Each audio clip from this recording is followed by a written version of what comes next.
The night Elena Ward knocked on Jonah Hale's door, she held two things: a 6-month-old baby with eyes that could break a man's heart, and a secret that would shatter the silence he'd built around himself for 7 years. She didn't beg, she didn't cry. She just stood there in the freezing wind, half dead from cold, and said 5 words that would change everything. "I can work. Please." What Jonah didn't know was that the men hunting her were already close, and the choice he made in that moment would force him to become someone he'd sworn he'd never be again. If you want to see how far a man will go to protect what he thought he'd lost forever, stay with me until the end. And please, hit that like button and comment with your city so I can see how far this story travels. The wind that night carried the smell of coming snow. Jonah Hale stood at the window of his ranch house, watching the last light die behind the mountains. The glass was cold against his palm, fogged at the edges where the warmth of the stove met the bitter air outside. He'd been standing there for 10 minutes, maybe longer, not really seeing anything, just existing in the space between day and night, the way he'd existed for the past 7 years. The house behind him was quiet. Too quiet. It had been that way since Margaret died. He turned away from the window, his boots heavy on the wooden floor. The kitchen was clean because he kept it that way, not because anyone cared. The stove radiated heat into the empty room. On the table sat the remains of his dinner, a plate with half-eaten beans, bread he'd made himself that had come out too dense, a cup of coffee gone cold. Jonah was 42 years old. He looked 50. Hard work and harder grief had carved lines into his face that hadn't been there a decade ago. His hair, once dark brown, was threaded with gray. His hands were scarred and calloused from years of ranch work done mostly alone. He'd posted the notice in town 3 weeks ago, a simple card tacked to the board outside the general store. Cook wanted, room and board. Inquire at Hale Ranch, 10 miles north. No one had come. He hadn't really expected anyone to. The ranch was too far out, too isolated, and everyone in town knew his story, knew he was the widower who'd buried his wife and unborn child, knew he'd turned into the kind of man who didn't talk much, didn't smile, didn't want company. Jonah picked up his plate and carried it to the sink. Through the window above the basin, he could see his breath clouding in the air outside. The temperature was dropping fast. It would be below 0 by midnight. He was reaching for the pump handle when he heard it, a sound so faint he almost missed it. A knock. Jonah froze, his hand still extended. For a moment he wondered if he'd imagined it. The wind played tricks out here, made noises that sounded almost human. But then it came again. 3 soft, deliberate knocks on the front door. He moved through the house cautiously, every sense alert. Visitors didn't come to his ranch unannounced. Hell, visitors didn't come at all. He picked up the rifle he kept by the door, checked that it was loaded, then pulled the door open. The woman standing on his porch looked like death itself had given her a temporary reprieve. She was young, mid-20s maybe, with dark hair plastered to her face by melted snow. Her coat was thin, inadequate for the weather, and beneath it she wore a dress that had once been decent but was now torn at the hem and stained with mud and something that might have been blood. But what stopped Jonah's breath in his chest wasn't the woman herself. It was the baby in her arms. The infant was wrapped in blankets, only its face visible. A small, perfect face with eyes that were open and alert despite the cold. Those eyes locked onto Jonah's with an intensity that seemed impossible for something so small, so new to the world. "I saw your notice," the woman said. Her voice was hoarse, barely above a whisper. "In town. 3 weeks ago. I can work. Please." Jonah stared at her. Snow was falling harder now, landing on her shoulders, on the blanket surrounding the baby. She swayed slightly, as if standing upright required all her remaining strength. "It's 20 degrees out here," he said. It wasn't an answer, just a fact. "I know." She didn't elaborate. "Where'd you come from?" "Town. I walked." "That's 10 miles." "Yes." Jonah's mind worked through the implications. 10 miles in this weather, carrying an infant, in that coat. She should be dead. The fact that she was standing at all spoke to either incredible luck or a will to survive that bordered on supernatural. "What's your name?" he asked. "Elena Ward." She paused. "This is Lucas." The baby made a small sound, not quite a cry, more like a question. Elena shifted him in her arms, and Jonah saw her wince. Through the gap in her coat, he caught a glimpse of her wrist. Dark bruises, the color of old storms, circled the pale skin. Something cold that had nothing to do with the weather settled in his gut. "You running from something?" he asked quietly. Elena's eyes met his, gray eyes, he noticed, the color of winter sky. In them he saw fear, yes, but also something harder, something that refused to break. "I'm running toward work," she said. "That's all you need to know." It was a non-answer, and they both knew it. Jonah should have closed the door, should have told her to go back to town, find the sheriff, get proper help. Getting involved in whatever trouble she was carrying would be foolish at best, dangerous at worst. But the baby made that sound again, and Elena's face went soft in a way that made Jonah's chest ache with a pain he'd thought he'd successfully buried. He stepped back, opening the door wider. "Get inside before you freeze to death." Elena didn't thank him. She just moved past him into the house, bringing with her the smell of snow and wood smoke and something else, fear maybe, or desperation. Jonah closed the door behind her and set his rifle back in its place. When he turned around, she was standing in the middle of his kitchen, still holding the baby, looking around the space with the careful attention of someone cataloging exits. "Sit down," Jonah said, gesturing to the chair nearest the stove. She sat, but kept her coat on, kept the baby clutched tight.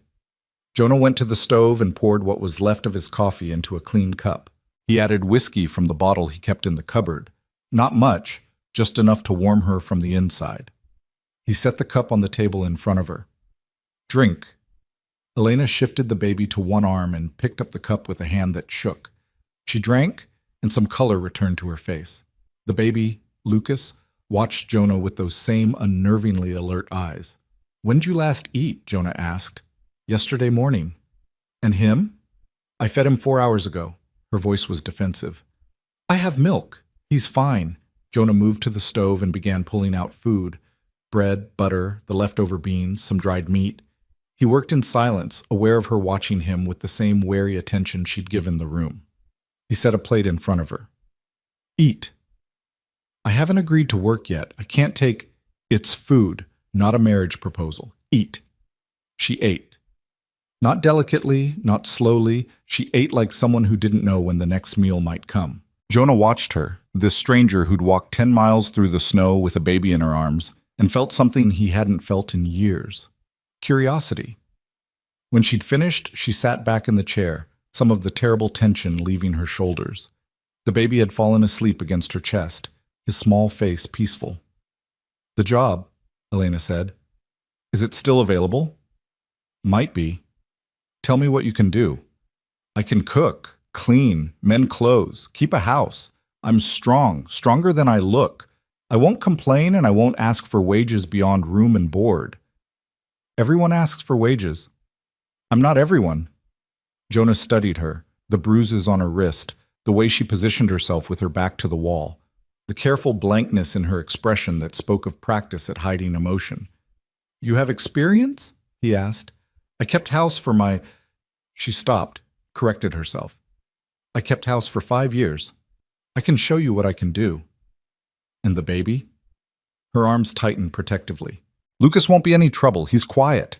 I can work with him on my back if I need to. He won't interfere." "That's not what I'm asking." Elena's jaw set. "Then what are you asking?" Jonah wasn't entirely sure.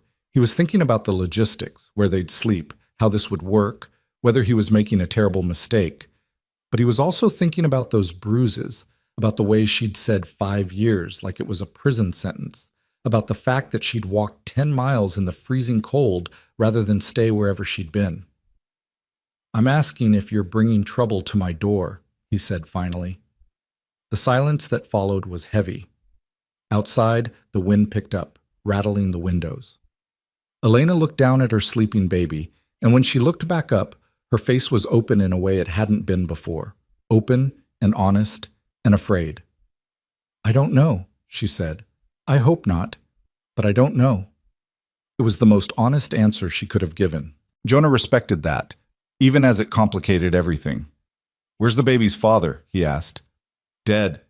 The word came out flat, final. "As far as I know." "As far as you know?" I was told he was dead. I have reason to believe it might not be true. And if it's not true? Elena's hand moved to the baby's back, a protective gesture that was pure instinct. Then I need to be somewhere he can't find me. Jonah understood then, in the way that certain truths become clear all at once. The bruises, the fear, the willingness to walk 10 miles through snow rather than stay in town where records could be checked, questions could be asked. She wasn't just running from something. She was running from someone. I can't harbor a fugitive, Jonah said carefully. I'm not wanted for any crime. But he might be looking for you. Yes. And if he finds you here? Elena's eyes hardened. That's my problem, not yours. I'll handle it. I just need somewhere to be until... She stopped, seemed to reconsider. I just need somewhere to be. Jonah walked to the window and looked out at the darkness. Snow was falling in thick curtains now, erasing the world beyond his porch. By morning, the roads would be impassable. Even if he wanted to send her away, he couldn't. Not tonight. And the truth was, he wasn't sure he wanted to. The house had been so quiet for so long, so empty. Margaret had been dead for 7 years, and in that time Jonah had built walls around himself so high and thick that nothing could get through. He'd told himself it was better this way, safer. If you didn't let anyone in, they couldn't leave. They couldn't die. They couldn't break your heart into pieces so small you'd never find them all. But standing in his kitchen with this frightened woman and her baby, Jonah felt those walls crack just slightly, felt something warm seep through. It terrified him. I can give you 1 week, he said, turning back to face her. Trial period. You cook, clean, prove you can do what you say.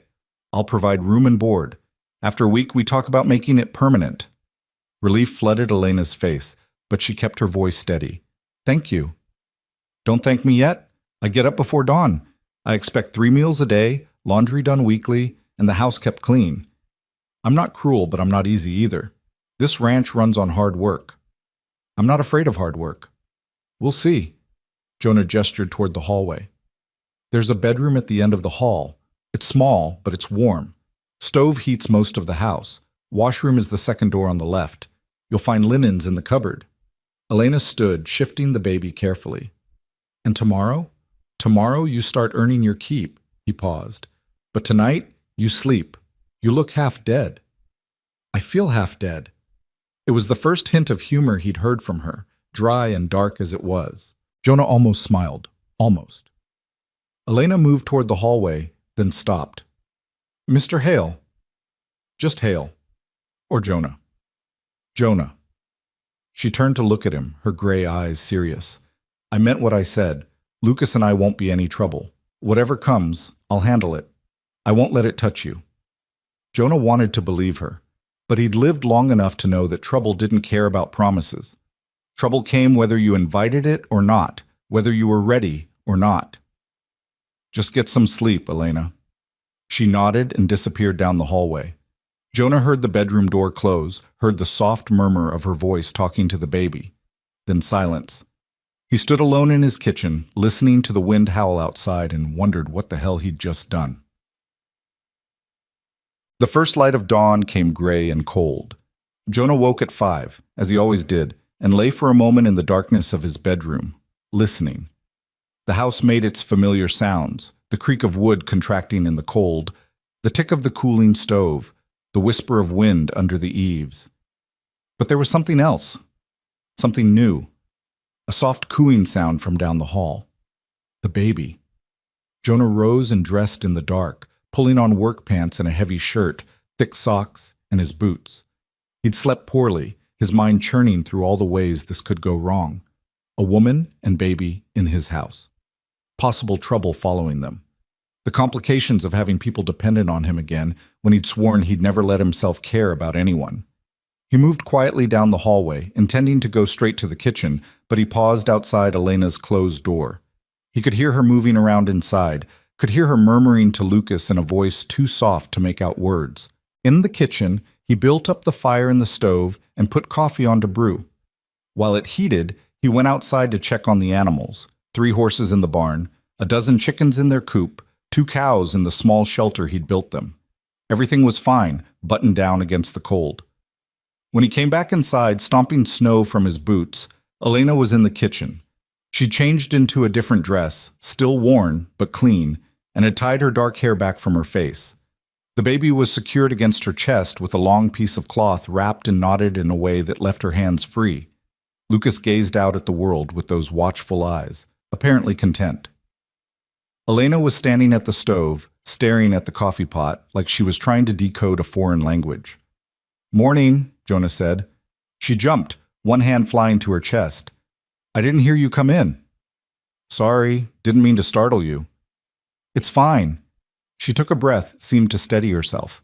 "I thought I'd start breakfast, but I wasn't sure. I didn't want to presume." "Elena!"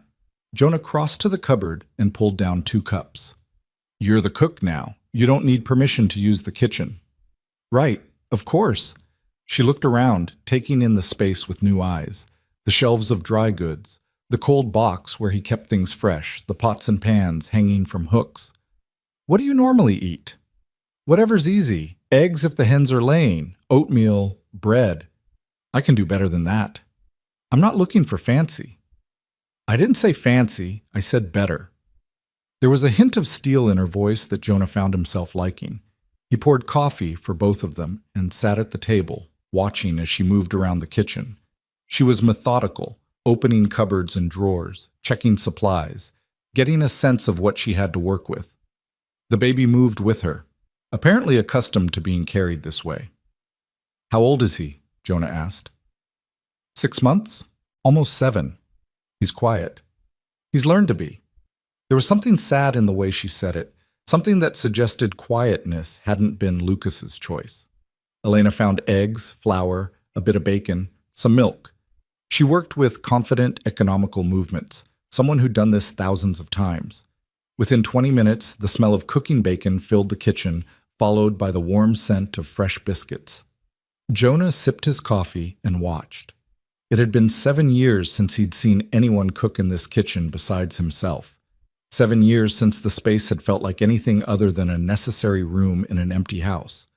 Margaret had loved to cook. She'd sing while she worked, off-key but joyful, and the kitchen had always been full of light and warmth and the smell of good things baking. After she and the baby both died, Jonah couldn't stand to be in here. For months, he'd barely eaten, living on hardtack and jerky like he was out on the range instead of in his own home. Eventually, necessity had forced him back in. He'd learned to cook the basics, enough to keep himself alive, but he'd never learned to make the kitchen feel like anything other than a functional space. Elena worked in silence, but it wasn't an uncomfortable silence. It was the quiet of concentration, of someone engaged in work they knew how to do well.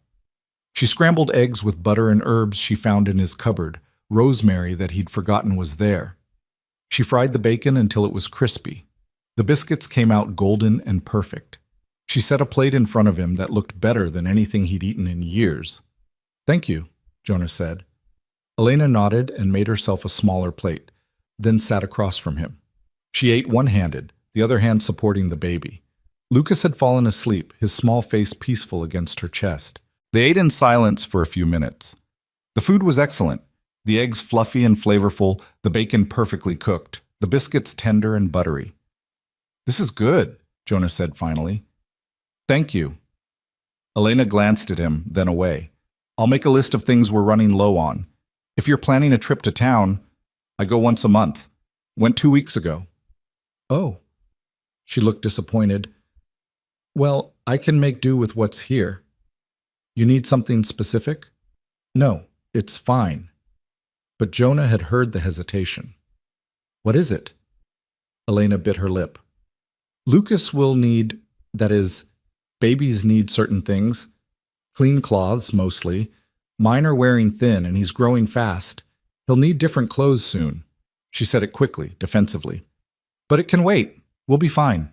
Jonah thought about the 10 miles she'd walked in the snow, about the worn dress and the thin coat, about the way she'd said, "I don't ask for wages," like wages were a luxury she couldn't afford to demand. "I'll make a list too," he said. "We'll combine them. I can go to town tomorrow if the roads are clear." "You don't have to." "I know I don't have to. I'm offering." Elena looked at him for a long moment, something uncertain in her expression, like she was trying to figure out what the catch was, what he wanted in return. "Thank you," she said finally. After breakfast, Jonah showed her the rest of the house. It wasn't large. Kitchen, sitting room, 3 bedrooms, a washroom he'd had built a few years back with actual plumbing, a luxury out here. The house was sturdy, well built, but it bore the marks of 7 years of a single man's habitation. Dust in corners, curtains that needed washing, an overall air of functionality without warmth. "You can change things if you want," Jonah said. "Move furniture, wash curtains, whatever makes sense. Just don't throw anything away without asking." Elena walked through the rooms with that same careful attention she'd given the kitchen. In the sitting room, she paused in front of the mantel. There was a single photograph there in a silver frame, a wedding photo. Jonah and Margaret, both young, both smiling, the whole future spread out before them like a promise. Elena didn't touch it, didn't ask questions. She just looked at it for a moment, then moved on. They ended up back in the kitchen. Lucas was awake now, making small noises that suggested he'd be hungry soon. "I should feed him," Elena said. "Use the bedroom. Take your time." She disappeared down the hall, and Jonah was left alone with his thoughts and the lingering smell of breakfast. He washed the dishes, then went outside to start on the day's work. The ranch demanded constant attention, even in winter. Fences to check, animals to feed and water, firewood to split and stack, equipment to maintain. It was endless, the kind of work that could fill every hour of every day if you let it. Jonah had been letting it. For 7 years, work had been his salvation and his prison. It kept him busy, kept him from thinking too much, kept him from dwelling on everything he'd lost. But it also kept him isolated, kept him from having to feel anything beyond simple physical exhaustion. He was splitting wood when Elena emerged from the house an hour later. She'd bundled Lucas against the cold and stood on the porch, watching Jonah work. "Is there anything I can do to help?" she called. Jonah sank the axe into the chopping block and walked over to the porch. "You're the cook, not the ranch hand." "I can do more than cook." "I'm sure you can, but today just get settled. Learn where things are. Make dinner. That's enough." Elena looked like she wanted to argue, but didn't. "What time do you want dinner? 6, maybe 7? Depends on how the work goes." "I'll make it for 6 and keep it warm." Jonah nodded and went back to the wood. He worked for another hour, aware of Elena watching from the window occasionally. Around noon, she brought him lunch, thick sandwiches and hot coffee. He ate on the porch, the cold air clearing his head. The afternoon passed in hard, simple labor. By the time dusk started to fall, Jonah was pleasantly exhausted, his muscles aching in that good way that came from useful work. He put away his tools and headed back to the house. Light glowed in the kitchen windows, warm and inviting. Smoke curled from the chimney. For just a moment, coming up the path, Jonah could almost pretend that time had folded back on itself, that Margaret was inside waiting for him, that the past 7 years had been nothing but a bad dream. Then he stepped inside and saw Elena at the stove, saw Lucas in a basket on the floor, and remembered. This wasn't his wife. This wasn't his life returned to him. This was something else entirely. Dinner was beef stew with vegetables and fresh bread. The stew was rich and savory, the kind of meal that warmed you from the inside out. Jonah ate 2 bowls. "Where'd you learn to cook like this?" he asked. "My mother." Elena broke off a piece of bread. "She was very particular about things being done right." "She teach you anything else?" "How to keep a house, how to manage money, how to—" She trailed off, something dark crossing her face. "How to keep peace." The way she said it made Jonah think keeping peace meant something more than mediating arguments. "Where is she now?" he asked. "Dead, 5 years ago. Fever." "I'm sorry." "Don't be. She had a hard life. She's better off." It was a strange way to talk about a mother, but Jonah didn't push. Everyone had their own relationship with grief, their own way of processing loss. They finished dinner in silence. Elena cleared the plates and washed up, while Jonah sat at the table, drinking coffee, feeling more content than he had any right to be. Lucas started fussing, and Elena picked him up, bouncing him gently. "I should put him down. He's tired." "Go ahead." She disappeared down the hall. Jonah heard her moving around in the bedroom, heard her singing softly, a lullaby he didn't recognize. The sound did something strange to his chest. made it ache in a way that was almost pleasurable. When Elena came back, Lucas was presumably asleep. She poured herself coffee and sat down at the table, and for a while they just sat there, two people at the end of a long day, comfortable in the quiet. "Can I ask you something?" Elena said finally. "You can ask. Can't promise I'll answer." "Why did you hire me?" Jonah considered the question. "Needed a cook." "You could have turned me away. You almost did. I saw it in your face, but you didn't." He'd thought about this himself all through the day. Why had he let her in? It would have been easier to send her back to town, to let someone else deal with whatever trouble she was carrying. "The baby," he said finally, his eyes. Elena waited, sensing there was more. "They reminded me of someone," Jonah continued. He didn't elaborate, didn't explain that they reminded him of the child he'd never gotten to meet, the son or daughter who'd died with Margaret. Figured maybe that was a sign. A sign of what? That I shouldn't be alone anymore. The words surprised him as much as they seemed to surprise her.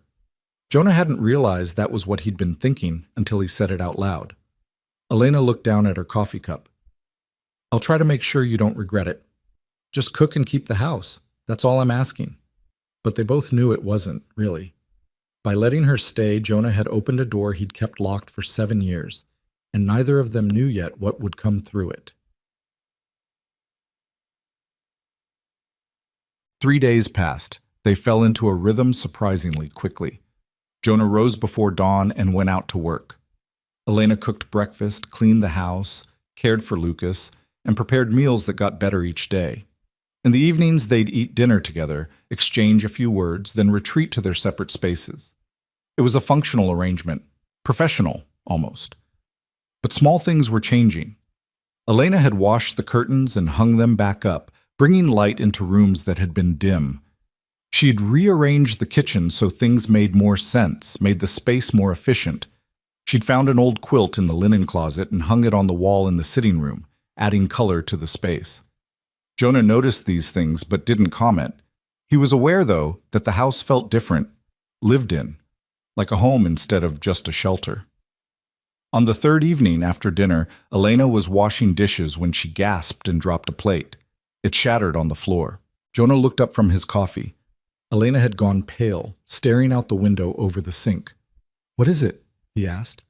"I thought I saw—" She stopped, shook her head. "Nothing. I'm sorry about the plate." But Jonah had already stood and moved to the window. Outside, dusk was falling. The yard was empty, the barn dark. Nothing moved except the wind stirring the snow. "What did you see?" he asked quietly. "A man.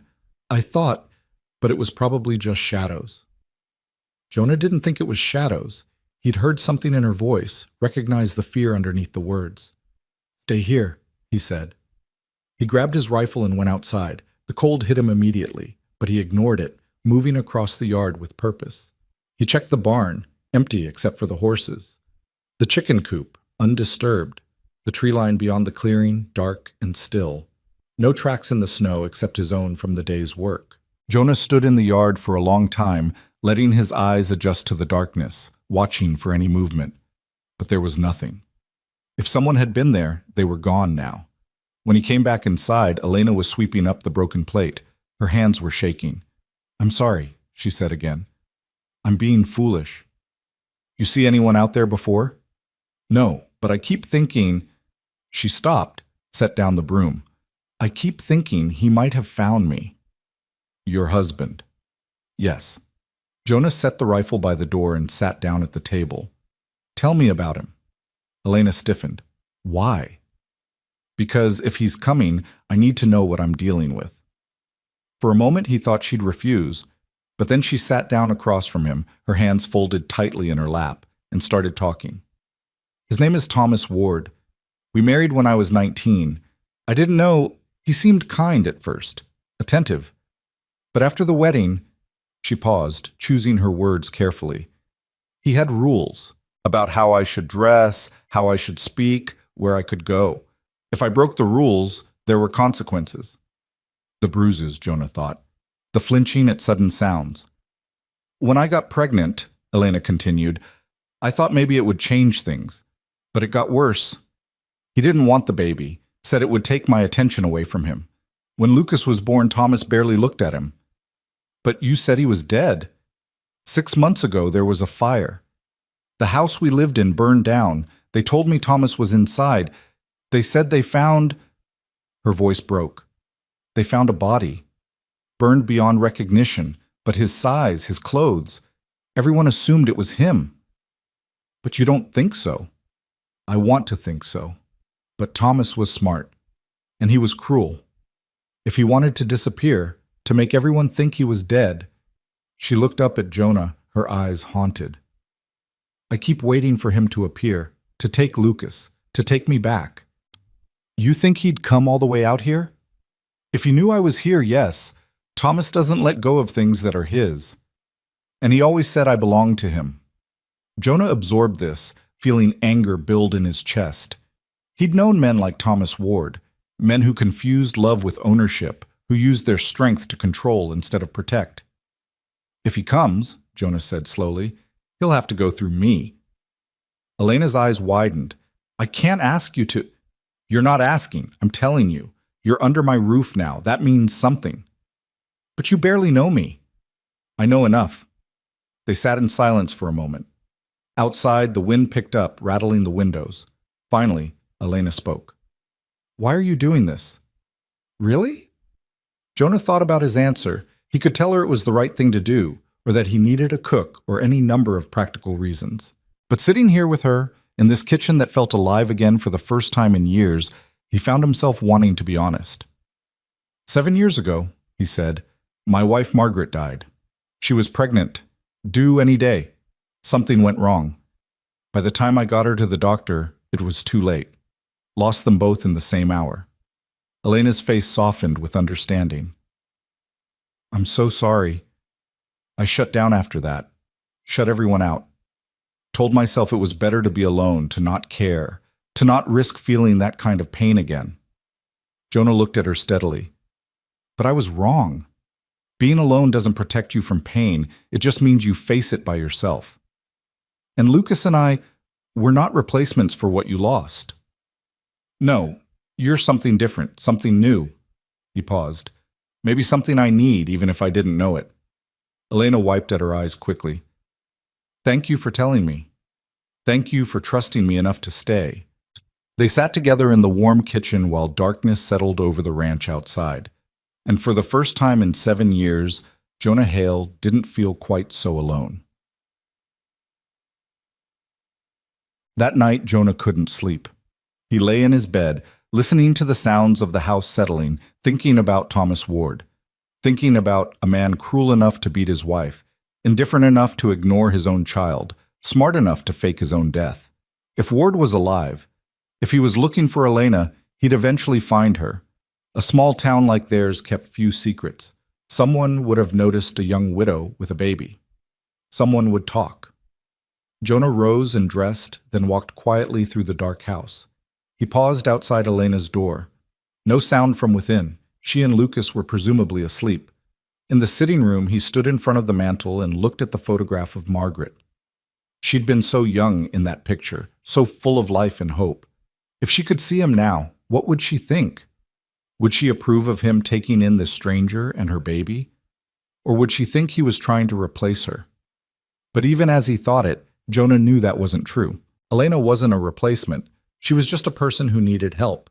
And maybe, just maybe, she was the thing that could help him find his way back to being human again. He thought about what Elena had said, about Thomas Ward not letting go of things that were his. Jonah understood that kind of possessiveness, but from the opposite direction. He'd let Margaret go because he'd had no choice. Death had taken her, and no amount of will or rage could bring her back. He'd learned to live with that loss, even if living was a generous term for what he'd been doing. But the thought of someone hunting Elena, of someone wanting to drag her back to a life of fear and pain, that ignited something in him, something protective and fierce. He went to the drawer where he kept his gun oil and cleaning supplies. Methodically, he cleaned both his rifles and his pistol, checking mechanisms, counting ammunition. He wasn't a violent man by nature, but he'd fought in the war, knew how to defend himself and his property. If Thomas Ward came to his ranch, Jonah would be ready. As the first gray light of dawn crept through the windows, Jonah finally went back to bed. He slept for 2 hours, dreamless and deep. When he woke, he could smell coffee brewing and bacon frying. Some things, he thought, were worth protecting. He got up and started another day. Part 2. Louis. Viet 6000, 6500, tu lien ket lien muk, vekek fun truk trunko, the rhythm they'd established, lasted exactly 9 days. On the morning of the 10th day, Jonah was in the barn checking on a mare who'd been favoring her left foreleg when he heard the sound of hooves on frozen ground. 3 riders, moving at a steady pace up the road toward his ranch. He set down the hoof pick and moved to the barn door, watching as the men approached. They weren't riding hard, weren't acting threatening, but something about the way they moved, loose in the saddle, eyes scanning everything, set off alarms in Jonah's head. These weren't neighbors coming to visit. These were men looking for something, or someone. Jonah walked out to meet them, keeping his hands visible but positioning himself between the riders and the house. Through the kitchen window, he could see Elena's silhouette pause, watching. The lead rider was a heavy-set man in his 40s with a thick beard and small, calculating eyes. He pulled his horse to a stop about 10 feet from Jonah and touched the brim of his hat in a gesture that was more mockery than courtesy.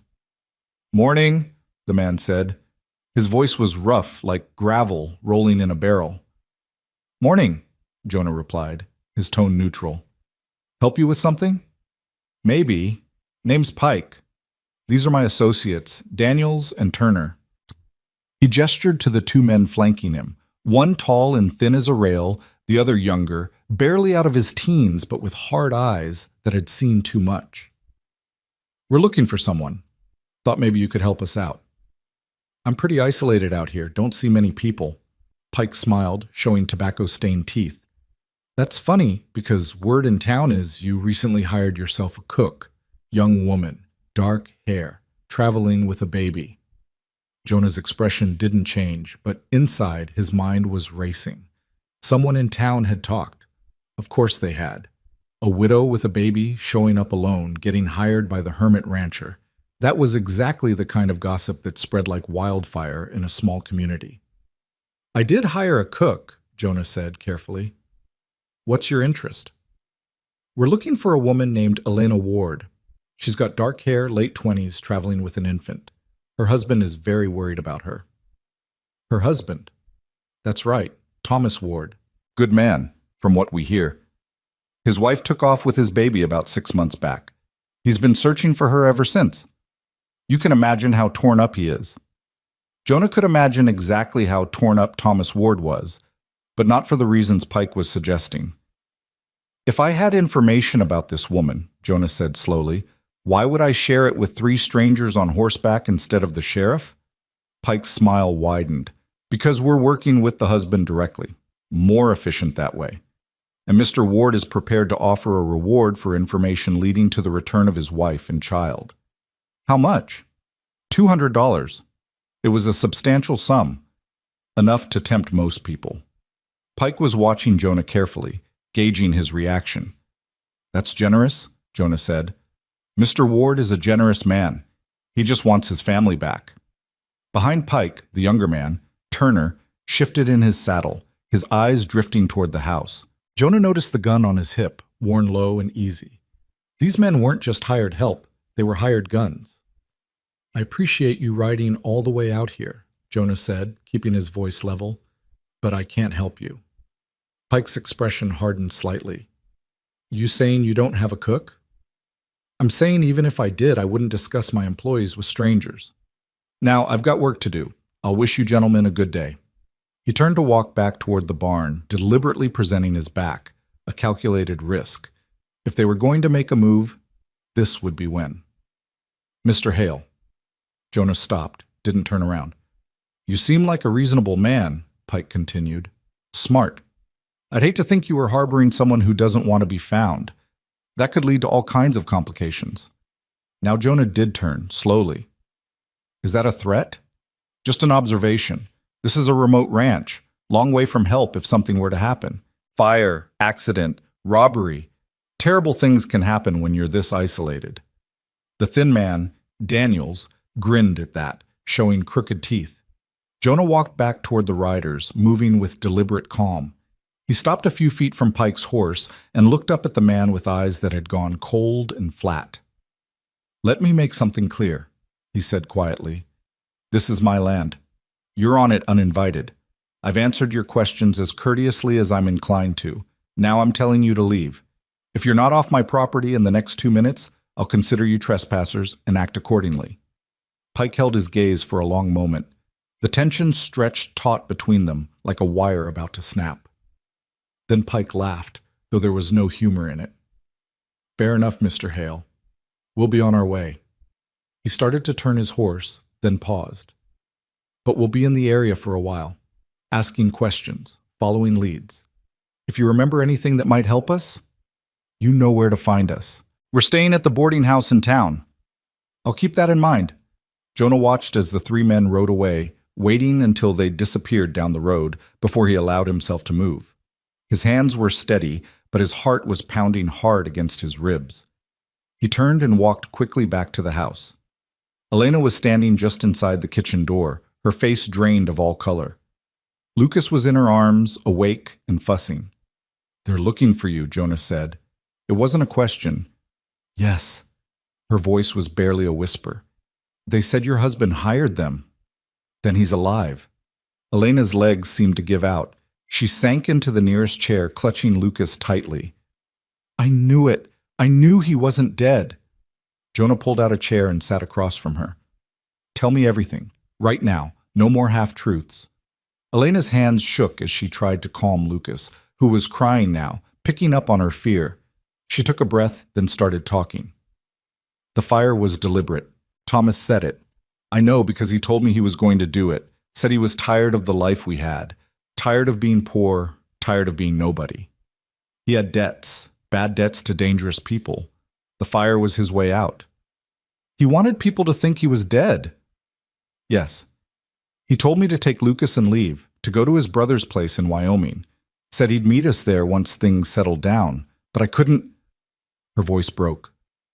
"I couldn't go back to that life, to him. So I ran." "Where did you go?"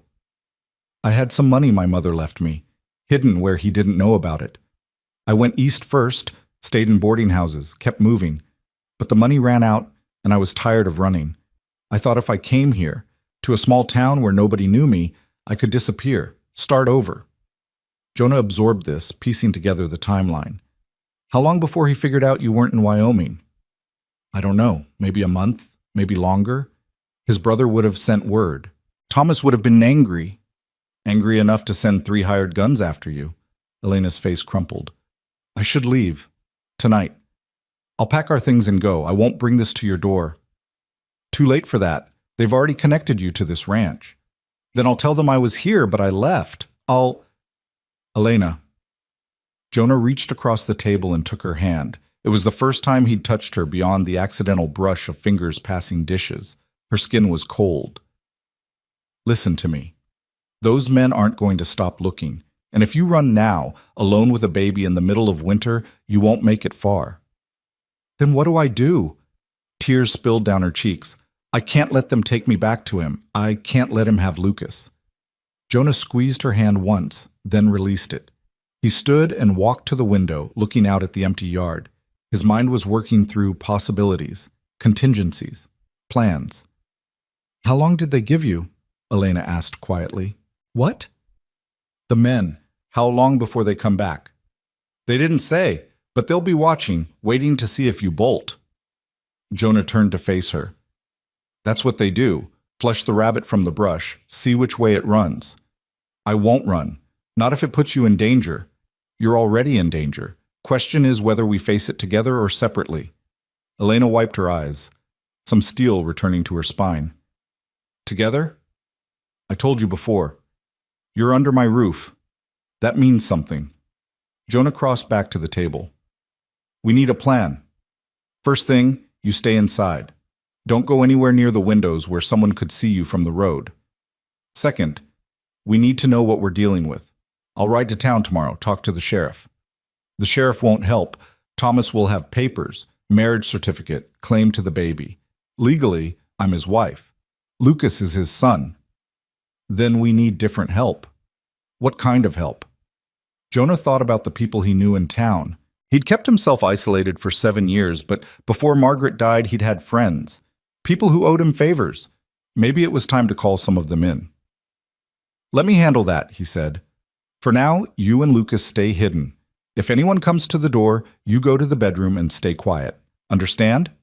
Elena nodded. Jonah, I'm sorry. I should have been more honest from the start. Maybe, but you're being honest now. That's what matters.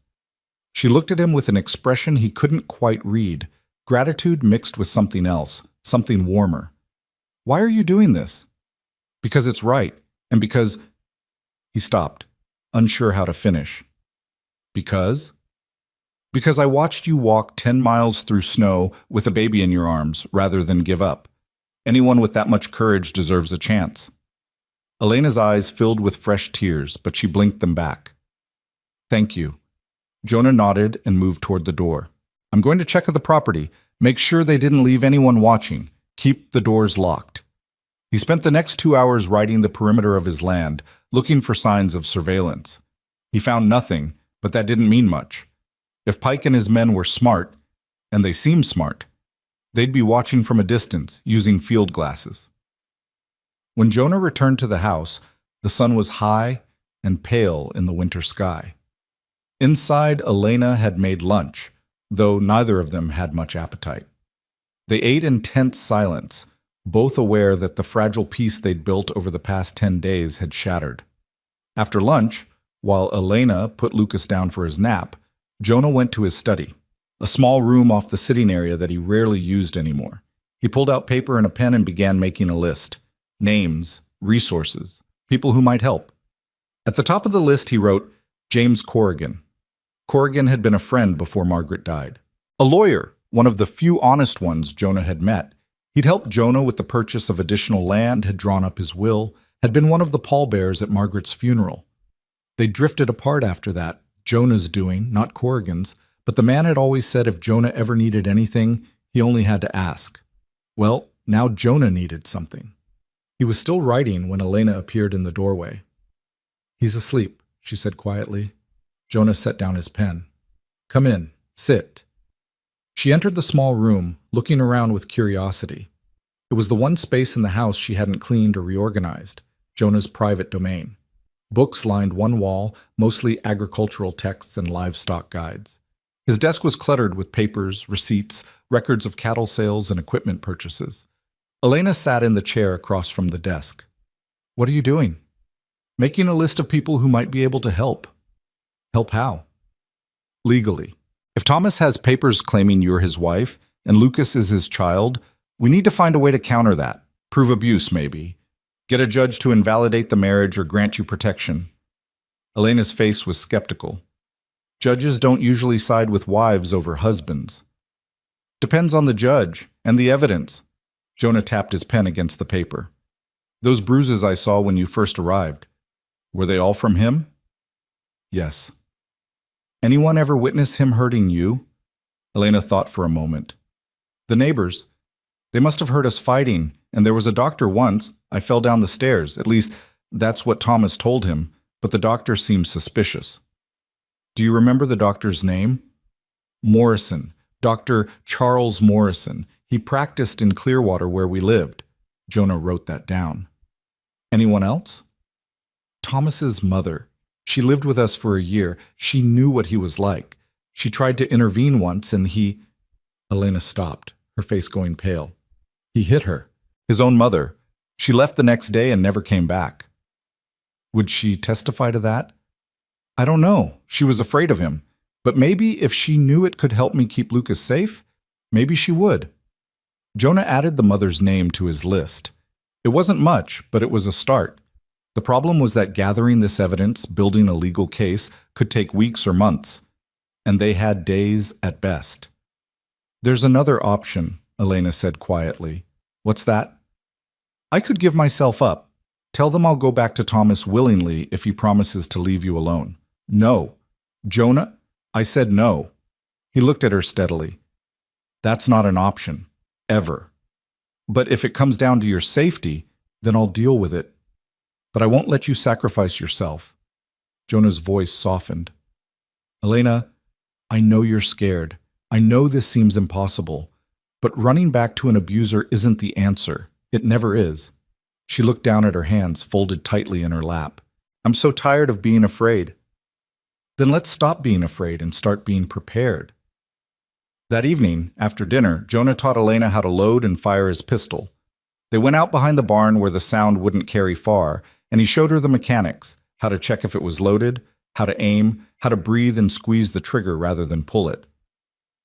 Elena's first shot went wide, the recoil startling her, but her second was better, and by the 10th shot, she was hitting the target, an old fence post, more often than not.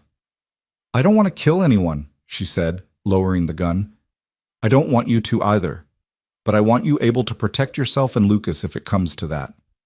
She nodded, understanding. They practiced until the light failed, until Elena's hands were steady and sure on the weapon. That night, Jonas sat up late in the sitting room, the rifle across his knees, listening to the night sounds outside. Around midnight, he heard floorboards creak and looked up to see Elena standing in the doorway, wrapped in a shawl. "Can't sleep?" he asked. "No." She moved into the room and sat in the chair near the cold fireplace. "Too many thoughts." "I know the feeling." They sat in comfortable silence for a while. Outside, an owl called, hunting in the darkness. "Can I ask you something?" Elena said. "Sure."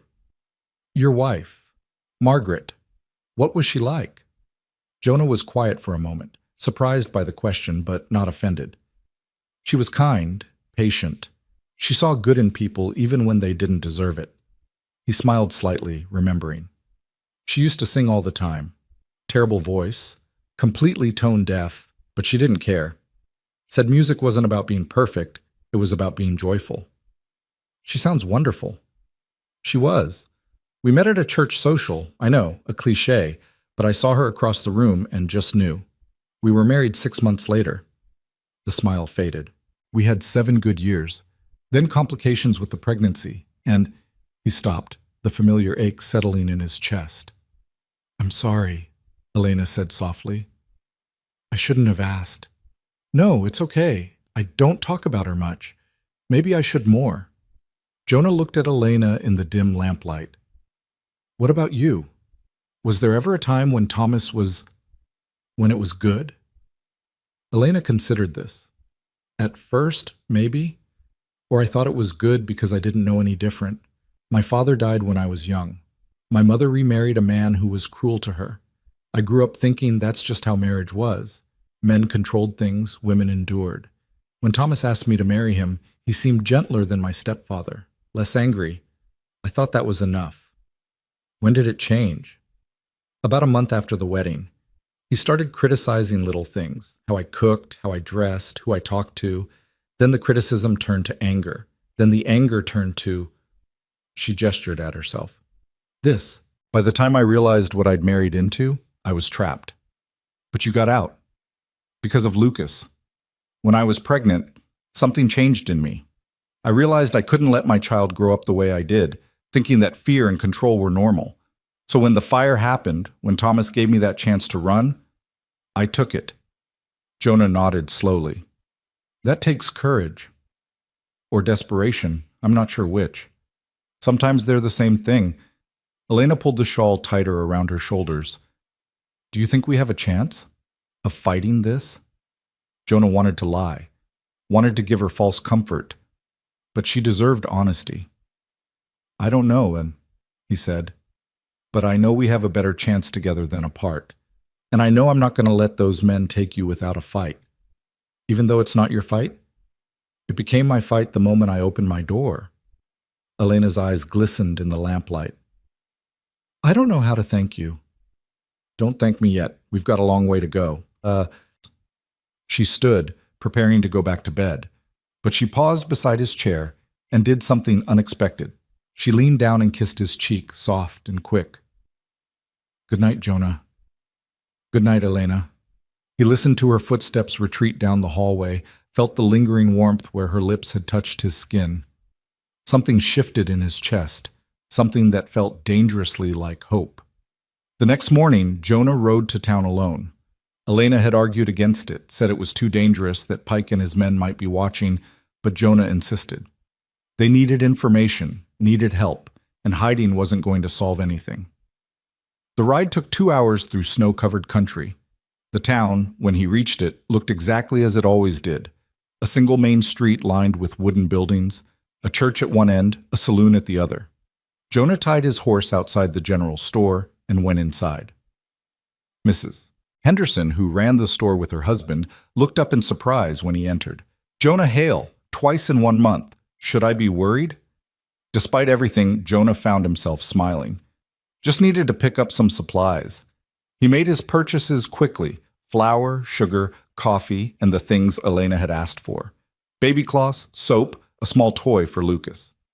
Mrs. Henderson rang up the items, her eyes curious, but her mouth, thankfully, closed. As she wrapped his purchases, Jonah said casually, "Heard there were some strangers in town, men asking questions." Mrs. Henderson's expression darkened. "Pike and his gang. Nasty pieces of work, if you ask me. They've been bothering half the town, asking about some woman who supposedly passed through." What are people saying? Most people aren't saying anything. We don't care much for outsiders coming in and making demands. She lowered her voice. "But between you and me, Jonah, if you know something about this woman they're looking for, you'd best be careful. Pike's got a mean reputation. They say he'll do anything for money." "Thanks for the warning." Jonah left the store and walked down the street to a small office with a sign that read James Corrigan, attorney at law. He hesitated at the door, suddenly uncertain. 7 years was a long time to neglect a friendship, but he knocked anyway. "Come in." James Corrigan looked exactly as Jonah remembered, tall and thin, with prematurely gray hair and sharp blue eyes behind wire-rimmed spectacles. He was sitting at his desk, reviewing documents, but when he looked up and saw Jonah, his face broke into a genuine smile. "Jonah Hale. Well, I'll be damned." He stood and came around the desk, extending his hand. "I was beginning to think you'd forgotten how to find town." Jonah shook his hand. "Been busy with the ranch." "For 7 years?" Corrigan's tone was gentle, not accusatory. "Sit down. Tell me what brings you here." Jonah sat and laid out the situation as clearly as he could. Elena's arrival, her history with Thomas Ward, the hired men looking for her. As he talked, Corrigan listened with the focused attention of a man trained to hear what wasn't being said as well as what was. When Jonah finished, Corrigan leaned back in his chair and steepled his fingers. "That's a hell of a situation. Can you help?" "Maybe. Legally, it's complicated.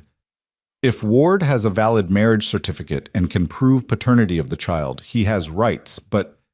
Corrigan held up a hand. "Those rights can be challenged if there's evidence of abuse, abandonment, or endangerment. She has evidence. Witnesses who saw the abuse." "Written testimony?" "Not yet. We'll need it. Letters, affidavits, medical records if possible." Corrigan pulled out a fresh sheet of paper and began making notes. "I'll need to interview Elena myself, get her full statement. And we'll need to move fast. If Pike finds her before we can get a court order of protection." "He won't find her." Corrigan looked at Jonah over his spectacles. "You're certain of that?" "Yes." "Jonah, these men are professionals. They're being paid to find her, and they're good at what they do." "Then they'll find me first, and that won't go well for them." Corrigan studied him for a long moment. "You've changed." "Have I?"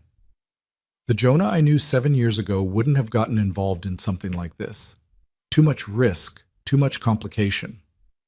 Maybe I was tired of being that Jonah." A slight smile touched Corrigan's lips. "I'm glad to hear it. You were never meant to live like a hermit." He returned his attention to his notes. "I'll draw up the necessary paperwork today. Bring Elena to town tomorrow. We'll use the back entrance. Keep it quiet. The less Pike knows about our moves, the better." "Thank you, James." "Don't thank me yet. This is going to be a fight." Corrigan set down his pen. "But for what it's worth, I'm glad you're fighting it. Elena Ward deserves better than what she's running from." Jonah left the office feeling slightly more hopeful. On his way back to his horse, he passed the boarding house where Pike and his men were supposedly staying. He saw no sign of them, but he felt eyes watching from somewhere. Let them watch, he thought. Let them see I'm not afraid. He rode home with his supplies, taking a longer route that allowed him to check if anyone was following. No one was, at least not obviously. When he arrived back at the ranch, Elena was waiting on the porch, relief flooding her face when she saw him. I was worried, she said. I'm fine, and I have good news. He carried the supplies inside and told her about his conversation with Corrigan. He wants to meet with you tomorrow. Can you do that? Yes, of course. Elena's hands twisted together nervously. Do you really think this can work? That we can fight Thomas legally? I think it's our best shot. Better than waiting for him to show up here. And if the legal route doesn't work? Jonah met her eyes steadily. Then we'll deal with that when it comes. That night, they prepared. Jonah cleaned all the guns again, counted ammunition, checked the locks on all the doors and windows. Elena packed a small bag with essentials for her and Lucas, just in case they needed to leave quickly. Around midnight, they sat at the kitchen table drinking coffee, both too wired to sleep. I keep thinking about what happens after, Elena said quietly. After? After this is resolved, one way or another. What happens to Lucas and me? Jonah had been trying not to think about that. What do you want to happen? I want... She stopped, seemed to gather her courage. I want to stay, here, with you, if you'll have us.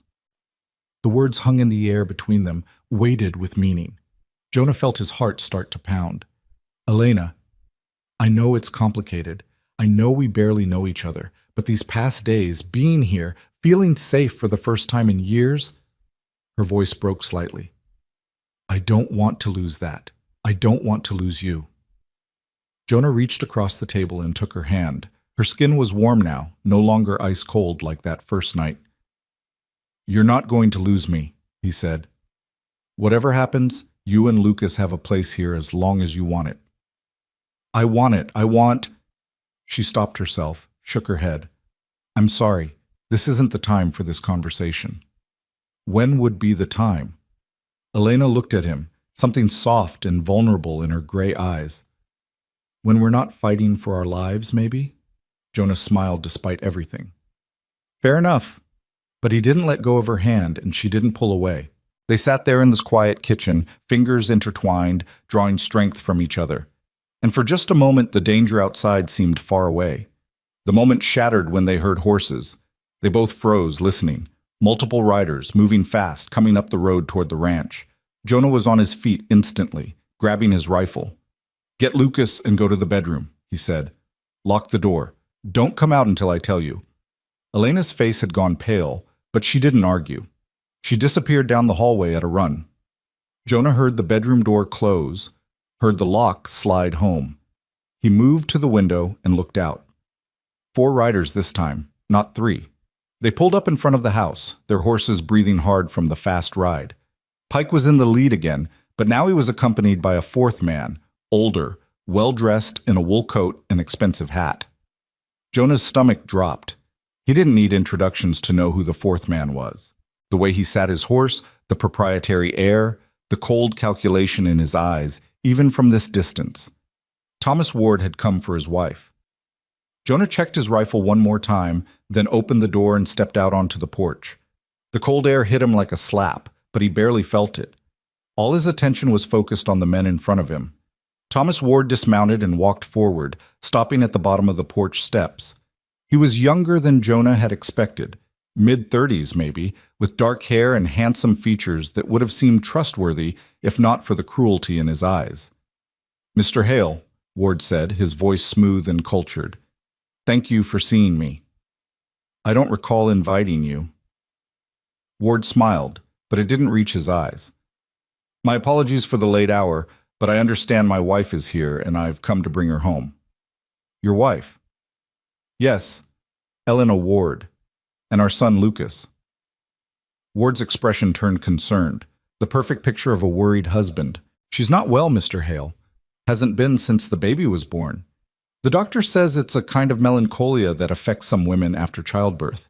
It makes them confused, irrational. She ran away thinking she was in danger, but it's all in her mind. It was a good story, believable, even sympathetic. Jonah could see how it would play to a jury, to a judge. That's interesting, Jonah said, because the woman I've been talking to seems perfectly rational to me. Ward's smile tightened. With respect, you're not a doctor. You don't know what signs to look for. I know what bruises look like. The smile disappeared entirely. I don't know what she's told you, but she didn't have to tell me anything. I have eyes. Jonah leveled the rifle, not quite pointing it at Ward, but making his intentions clear. Now I'm going to say this once. You and your men are going to get on your horses and leave my property. If you come back, I'll consider it trespassing and act accordingly. Ward's face hardened. She's my wife. I have every legal right. Legal rights can be disputed in court. On my land, with a gun in my hands, my rights are pretty clear. Behind Ward, Pike shifted in his saddle, his hand moving toward his weapon. Jonah swung the rifle toward him. I wouldn't, Jonah said quietly. Pike froze. For a long moment, nobody moved. The tension was thick enough to choke on. Finally, Ward held up a hand. Gentlemen, let's all stay calm. Mr. Hale, I understand you're trying to protect someone you think needs protecting. I respect that. But you're being lied to. Elena is mentally unwell. She needs help, medical help, not to be hidden away in a remote ranch. Then take it to the sheriff. Get a court order. Follow the law. I plan to, but I wanted to give you a chance to do the right thing before it comes to that. Ward's voice turned cold. Because once I involve the law, once I press charges for kidnapping and harboring a fugitive, this becomes much more complicated for you. Kidnapping? She came here of her own free will, according to you, but can you prove it? Do you have witnesses? Or is it just your word against mine, and I'm her legal husband with a legitimate claim? Jonah felt the trap closing around him. Ward was smarter than he'd anticipated, more calculating. This wasn't going to be resolved with guns. It was going to be resolved in courtrooms with lawyers and judges and laws that favored men like Ward. But that was a fight for tomorrow. Tonight, all Jonah had to do was keep them off his property. We're done talking, he said. Get off my land. Now! Ward stared at him for a long moment, then turned and walked back to his horse. He mounted with easy grace, then looked back at Jonah. You're making a mistake, Mr. Hale. One you'll regret. I've made plenty of mistakes in my life. This isn't one of them. Ward's jaw tightened. Then he turned his horse and rode away, Pike and the others following. Jonah stood on the porch, rifle ready, watching until they disappeared into the darkness. Only then did he allow himself to breathe. He went back inside and locked the door, then walked to Elena's bedroom. They're gone, he called through the door. The lock clicked and the door opened. Elena stood there holding Lucas, her face streaked with tears. He was here, she whispered. Thomas was here. Yes. What did he say? Jonah told her, watching her face crumple as he explained Ward's story about post-birth melancholia. People will believe him, she said. He's always so convincing. Not everyone. Corrigan won't. The sheriff might not. We'll fight this, Elena. But what if says? No what ifs. Not tonight. Jonah reached out and squeezed her shoulder. Tonight we rest. Tomorrow we fight. One step at a time. Elena nodded, but Jonah could see the fear in her eyes. And he understood it because he felt it too. Thomas Ward wasn't going to give up. He was going to come back with lawyers or lawmen or worse. And when he did, Jonah would have to make a choice, follow the law and risk losing Elena, or break it and risk everything. But as he looked at her standing there with her baby, brave and terrified and trusting him to keep her safe, Jonah realized the choice had already been made. He would protect them, whatever it took. The letter arrived 3 days later, delivered by a deputy Jonah had known since the man was a boy. Young Tommy Mitchell stood on the porch looking uncomfortable, his badge catching the pale morning light. Sorry about this, Mr. Hale, Tommy said, extending an official-looking envelope. Sheriff said I had to serve it personally. Jonah took the letter, his stomach sinking. What is it? Court summons. That fellow Ward filed a complaint. Says you're harboring his wife and child against their will. Tommy shifted his weight, not meeting Jonah's eyes. There's going to be a hearing day after tomorrow. Judge Matthews is presiding. Matthews? Jonah knew the name. An older judge, traditional, not known for his sympathy toward women who left their husbands. Yes, sir, you'll need to appear, and so will Mrs. Ward. Tommy finally looked up. Mr. Hale, is it true? Is she here? Jonah could have lied. Should have, maybe. But Tommy had always been honest, and he deserved honesty in return. She's here. Came looking for work. I hired her. And the baby? Hers. 6 months old. Tommy nodded slowly. Pike's been saying she's crazy, that she ran off with the baby and doesn't know what she's doing. Pike's a liar working for a man who beats his wife. The deputy's eyes widened slightly. You got proof of that? Working on it. Jonah folded the letter and tucked it into his pocket. Tell the sheriff we'll be there. Both of us.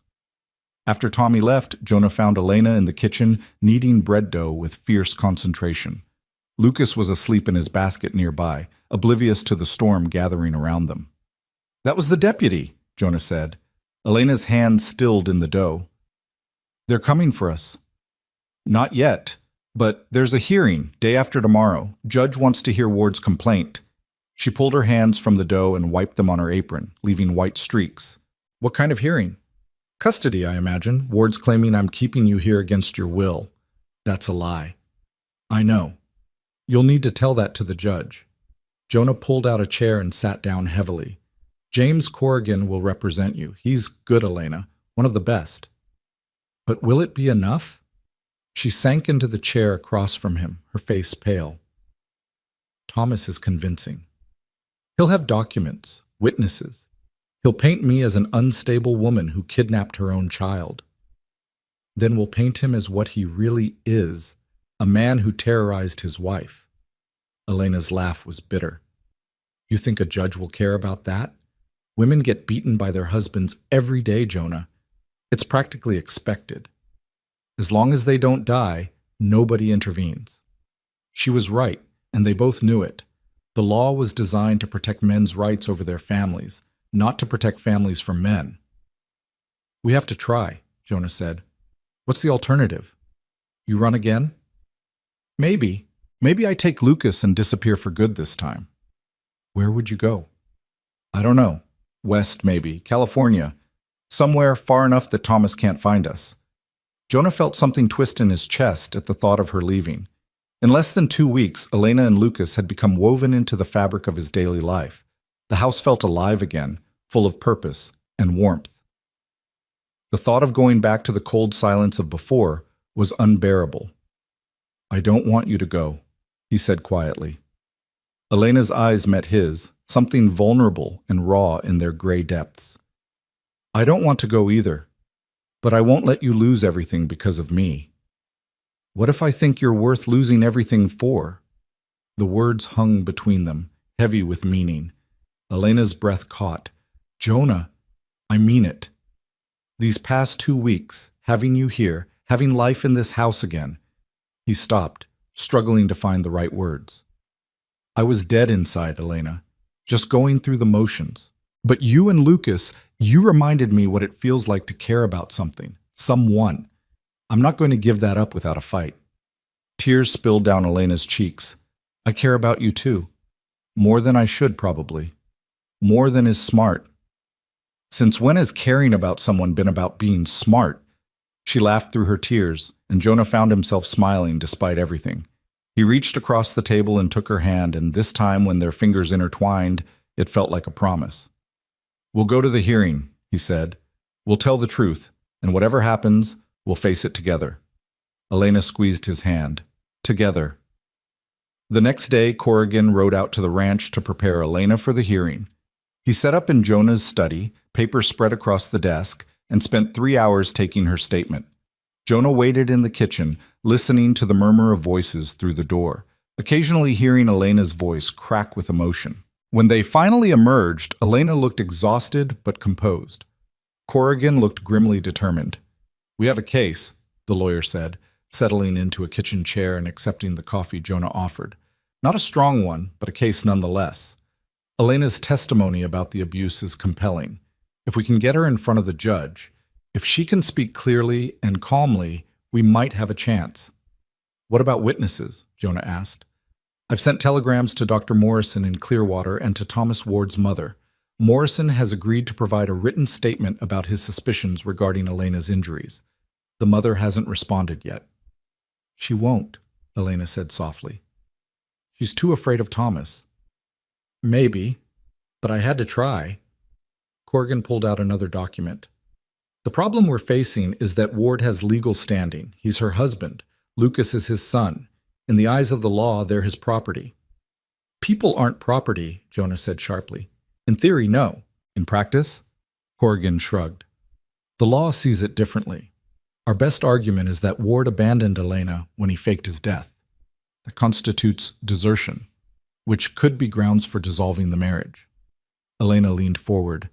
But he'll say he was trying to escape his debts, that he planned to reunite with us. Yes, he will. It comes down to credibility. Who does the judge believe? Corrigan looked between them.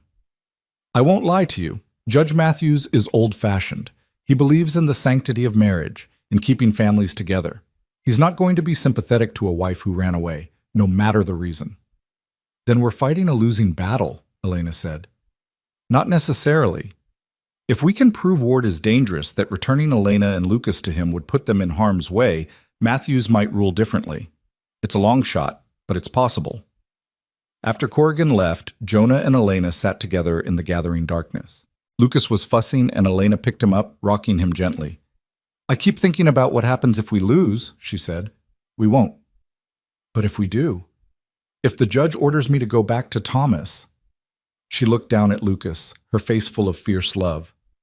I won't do it. I'll run. I'll take Lucas and disappear, and you'll never see us again. The thought hit Jonah like a physical blow. Don't say that. I have to say it. You need to understand. I will not let that man raise my son. I will not let Lucas learn that violence and control are how you love someone. Her voice was steel. I'll die first, or I'll run so far and so deep that Thomas will never find us. Jonah stood and crossed to where she sat. He knelt beside her chair, looking up at her face. If you run, he said slowly, I'm coming with you. Elena's eyes widened. What? You heard me. If it comes to that, if the only choice is running, then we run together, you, me, and Lucas. Jonah, you can't. This ranch, your life, doesn't mean anything without you in it. The words came out raw, honest. I buried my heart with Margaret 7 years ago. I thought that was it, that I'd never feel anything again. But then you showed up half frozen on my porch, and something in me woke up. I'm not going back to sleep. I'm not going back to being alone. You'd give up everything? I'd give up everything for a chance at something real. Elena set Lucas down gently in his basket, then cupped Jonah's face in her hands. You're a good man, Jonah Hale. I'm a man who knows what matters. She leaned down and kissed him. It was soft and sweet and tasted like hope and desperation mixed together. When they pulled apart, both of them were trembling. Whatever happens tomorrow, Elena whispered, thank you for seeing me, for believing me, for making me feel like I'm worth saving. You are worth saving. You and Lucas both. They sat together on the floor, Lucas between them, until the baby fell asleep. Then Jonah carried Elena's boy to his basket and walked her to her bedroom door. They stood there for a long moment, neither wanting to separate. Try to sleep, Jonah said. You too. But neither of them slept much that night. Jonah lay in his bed listening to the old house settle around him, thinking about courtrooms and judges and the very real possibility that tomorrow might tear apart the fragile peace they'd built. Dawn came cold and gray. They dressed in their best clothes, Jonah in a suit he hadn't worn since Margaret's funeral, Elena in a modest dress she'd mended and pressed until it looked almost new. She wrapped Lucas in clean blankets and held him close. The ride to town was silent, both of them lost in their own thoughts. Corrigan met them at his office and went over the plan one more time. Then they walked together to the courthouse, a squat brick building that sat at the end of Main Street like a judge itself, stern and unyielding. Inside, the courtroom was already half full. Jonah saw Thomas Ward sitting at the front with his own lawyer, a slick-looking man in an expensive suit. Pike and his men sat in the back row, watching everything with cold eyes. Ward turned as they entered, and his gaze locked onto Elena. Even from across the room, Jonah could see the rage and possession in that look. Elena's hand tightened on his arm. "It's okay," Jonah murmured. "I'm right here." They took their seats. Corrigan arranged his papers. Lucas, blessedly, stayed quiet in Elena's arms, his watchful eyes taking in the strange new place. Judge Matthews entered, and everyone rose. He was an older man with white hair and a face carved from granite, wearing black robes that made him look like a crow. He settled into his chair and surveyed the courtroom with sharp eyes. "Be seated," he said, his voice surprisingly strong for his age. "We're here to consider a complaint filed by Mr. Thomas Ward regarding the custody of his wife, Elena Ward, and their infant son, Lucas Ward. Mr. Ward, your lawyer may proceed." Ward's lawyer stood, all polish and confidence. "Thank you, Your Honor. My client's case is straightforward. 6 months ago, his wife Elena Ward took their infant son and fled their home without warning or provocation. My client has been searching for them ever since, concerned for their welfare." "And what does Mr. Ward claim is the reason for her flight?" the judge asked. "Postpartum melancholia, Your Honor, a medical condition that affects some women after childbirth, causing confusion, paranoia, and irrational behavior. We have a doctor's statement attesting that Mrs. Ward showed signs of this condition." Corrigan was on his feet. "Objection, Your Honor. We've seen no such statement." "But it will be entered into evidence," Ward's lawyer said smoothly, producing a document. The judge took it, read it briefly, then set it aside. "Continue. My client recently learned that Mrs. Ward has been staying at the ranch of one Jonah Hale, a man she barely knows. Mr. Hale has refused to allow my client access to his wife and child, essentially holding them prisoner." "That's a lie," Jonah said, standing. The judge's eyes snapped to him. "Mr. Hale, you'll have your chance to speak. Sit down." Jonah sat, but his jaw was tight with anger. Beside him, Elena's face had gone pale. Ward's lawyer continued, painting a picture of a confused woman led astray by a lonely rancher with questionable motives. He made Elena sound weak and mentally unstable, made Jonah sound predatory and controlling. It was masterful, the way he twisted the truth into something ugly. When he finished, the judge turned to Corrigan. "Your response?" Corrigan stood, and Jonah saw the steel in the lawyer's spine. "Your Honor, the truth is much simpler and much darker than opposing counsel suggests. Elena Ward didn't flee due to mental illness. She fled to escape a husband who physically abused her for years." "That's slander!" Ward's lawyer shouted. "It's the truth, and we can prove it." Corrigan pulled out his own documents. "We have a statement from Dr. Charles Morrison of Clearwater, who treated Mrs. Ward on multiple occasions for injuries consistent with physical abuse. We have Mrs. Ward's own testimony about years of violence and intimidation." The judge took the documents and read them slowly. His expression didn't change. "Mrs. Ward," he said finally, looking at Elena. "Stand up." Elena stood, Lucas still in her arms. The baby had started to fuss, sensing her tension. "Is it true that you left your husband 6 months ago?" "Yes, Your Honor." Elena's voice was steady despite her pale face. "And is it true that you're currently residing at Mr. Hale's ranch?" "Yes." "Are you being held there against your will?" "No, Your Honor. I came to Mr. Hale's ranch seeking work. He hired me as his cook. I've stayed of my own free will." "And the allegations of abuse against your husband, are those true?" Elena's eyes found Thomas across the courtroom. He stared back at her with an expression that promised retribution. But Elena lifted her chin and spoke clearly. "Yes, Your Honor. My husband beat me regularly throughout our marriage. He controlled every aspect of my life. When I became pregnant, it got worse. After Lucas was born, Thomas barely acknowledged his existence. He said the baby was taking me away from him." "If this is true," the judge said, "why didn't you seek help? Go to the sheriff? Contact the authorities?" "Because I was afraid, Your Honor. Thomas always said if I told anyone, he'd kill me. I believed him." "Yet you had the courage to run away?" "I found courage when I looked at my son and realized I couldn't let him grow up watching his father hurt his mother. Children learn what they see, Your Honor. I couldn't let Lucas learn that violence is love." The courtroom was silent. Even Pike and his men seemed affected by the raw honesty in Elena's voice. But Ward's face had gone red with rage. "She's lying," he burst out, standing. "Every word is a lie." "Mr. Ward, sit down," the judge said sharply. "I never laid a hand on her. She's mentally ill, Your Honor, making up stories. I said, sit down!"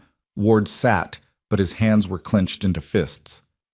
Jonah watched him, saw the barely controlled violence beneath the civilized surface, and understood exactly what Elena had been living with. The judge turned back to Elena. "These injuries Dr. Morrison documented. How did you explain them?" "I told him I fell. It's what Thomas always told me to say." "And the doctor believed you?" "No, Your Honor, I could see it in his eyes. But he didn't press the issue." Judge Matthews sat back in his chair, his face thoughtful. "Mr. Hale, stand up." Jonah stood. "What's your interest in this case?" "Elena and Lucas needed help, Your Honor. I provided it." "Nothing more than that?" Jonah could have lied, could have kept it simple, professional. But he looked at Elena standing there with her son, and he couldn't. "I care about them," he said, "both of them. I want to see them safe and happy. That's my interest." "Are you romantically involved with Mrs. Ward?" "Not in the way you're suggesting, Your Honor, but I won't deny that I have feelings for her." A murmur ran through the courtroom. Ward's lawyer seized on it immediately. "Your Honor, this proves my client's point. Mr. Hale has seduced a mentally unwell woman, taken advantage of her vulnerable state." "That's enough," the judge said. He looked at Elena. "Mrs. Ward, do you feel Mr. Hale has taken advantage of you?" "No, Your Honor. He's been nothing but kind and respectful.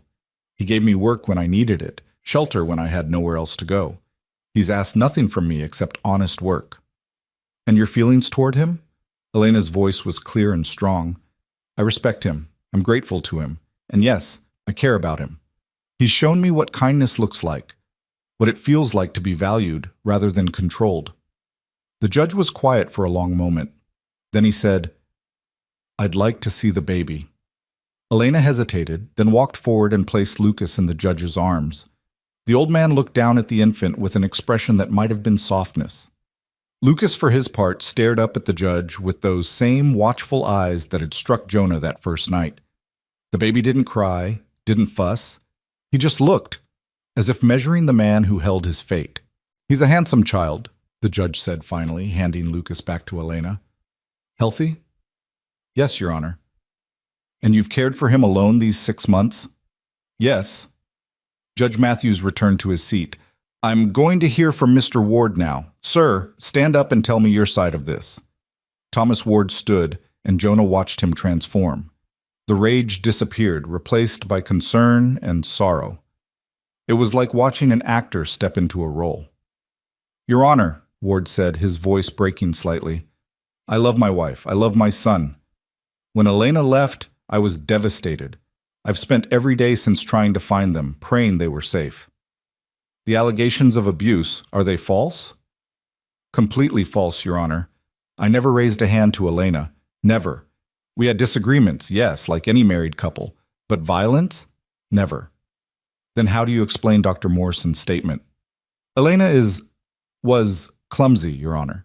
She fell frequently during her pregnancy. I tried to help her, to take care of her, but she refused my help. As for her mental state, I noticed changes after the baby was born. She became paranoid, accused me of things I never did, withdrew from me. I wanted to get her help, but she ran before I could. It was smooth, practiced, believable. Jonah felt sick listening to it." "And the fire that supposedly killed you?" the judge asked. Ward's face showed perfect surprise. "I don't know what you mean, Your Honor." "Records show a fire destroyed your home 6 months ago. A body was found, identified as you." "That was a terrible mistake, Your Honor. I was away on business when the fire happened. A vagrant had broken into the house, apparently. When I returned and saw the devastation, saw that Elena and Lucas were gone, I assumed the worst. It took weeks to sort out the confusion." "Yet you didn't report your wife and child missing?" I hoped, Elena had gone to family. It wasn't until I checked with her relatives that I realized she'd simply run." Another murmur through the courtroom. Ward was good, Jonah had to admit, very good. Corrigan stood. Your Honor, permission to cross-examine. Granted. Corrigan approached Ward like a circling wolf. Mr. Ward, you claim you never struck your wife, yet we have medical records documenting injuries consistent with repeated physical trauma. As I explained, she was clumsy. Clumsy enough to fracture her wrist, to bruise her ribs, to receive a concussion. She had difficult pregnancies. Her pregnancy ended 7 months ago, yet Dr. Morrison's most recent documentation of injuries was from 3 weeks before she left you. Was she still pregnant then? Ward's smooth facade cracked slightly. I don't recall the exact timeline. Convenient. Corrigan pulled out another document. Your Honor, I'd like to enter into evidence a statement from Clara Ward, the defendant's mother, who lived with the couple for 1 year. Ward's face went white. My mother is elderly, confused. She's 62 and in perfect mental health, Corrigan said, and she states clearly that she witnessed her son strike his wife on multiple occasions. She left the household after he struck her as well for trying to intervene. That's a lie. Is it? Then why haven't we seen your mother here today supporting you? The courtroom erupted in whispers. The judge banged his gavel. Order! I'll have order! When the room quieted, he looked at Ward. Mr. Ward, is your mother's statement accurate? Ward's composure was completely gone now, replaced by barely contained rage. My mother and I had a disagreement. She's bitter, trying to hurt me. By telling the truth? Corrigan pressed. Your Honor, we also have testimony from 3 neighbors who heard arguments, crashes, and a woman screaming from the Ward household on multiple occasions.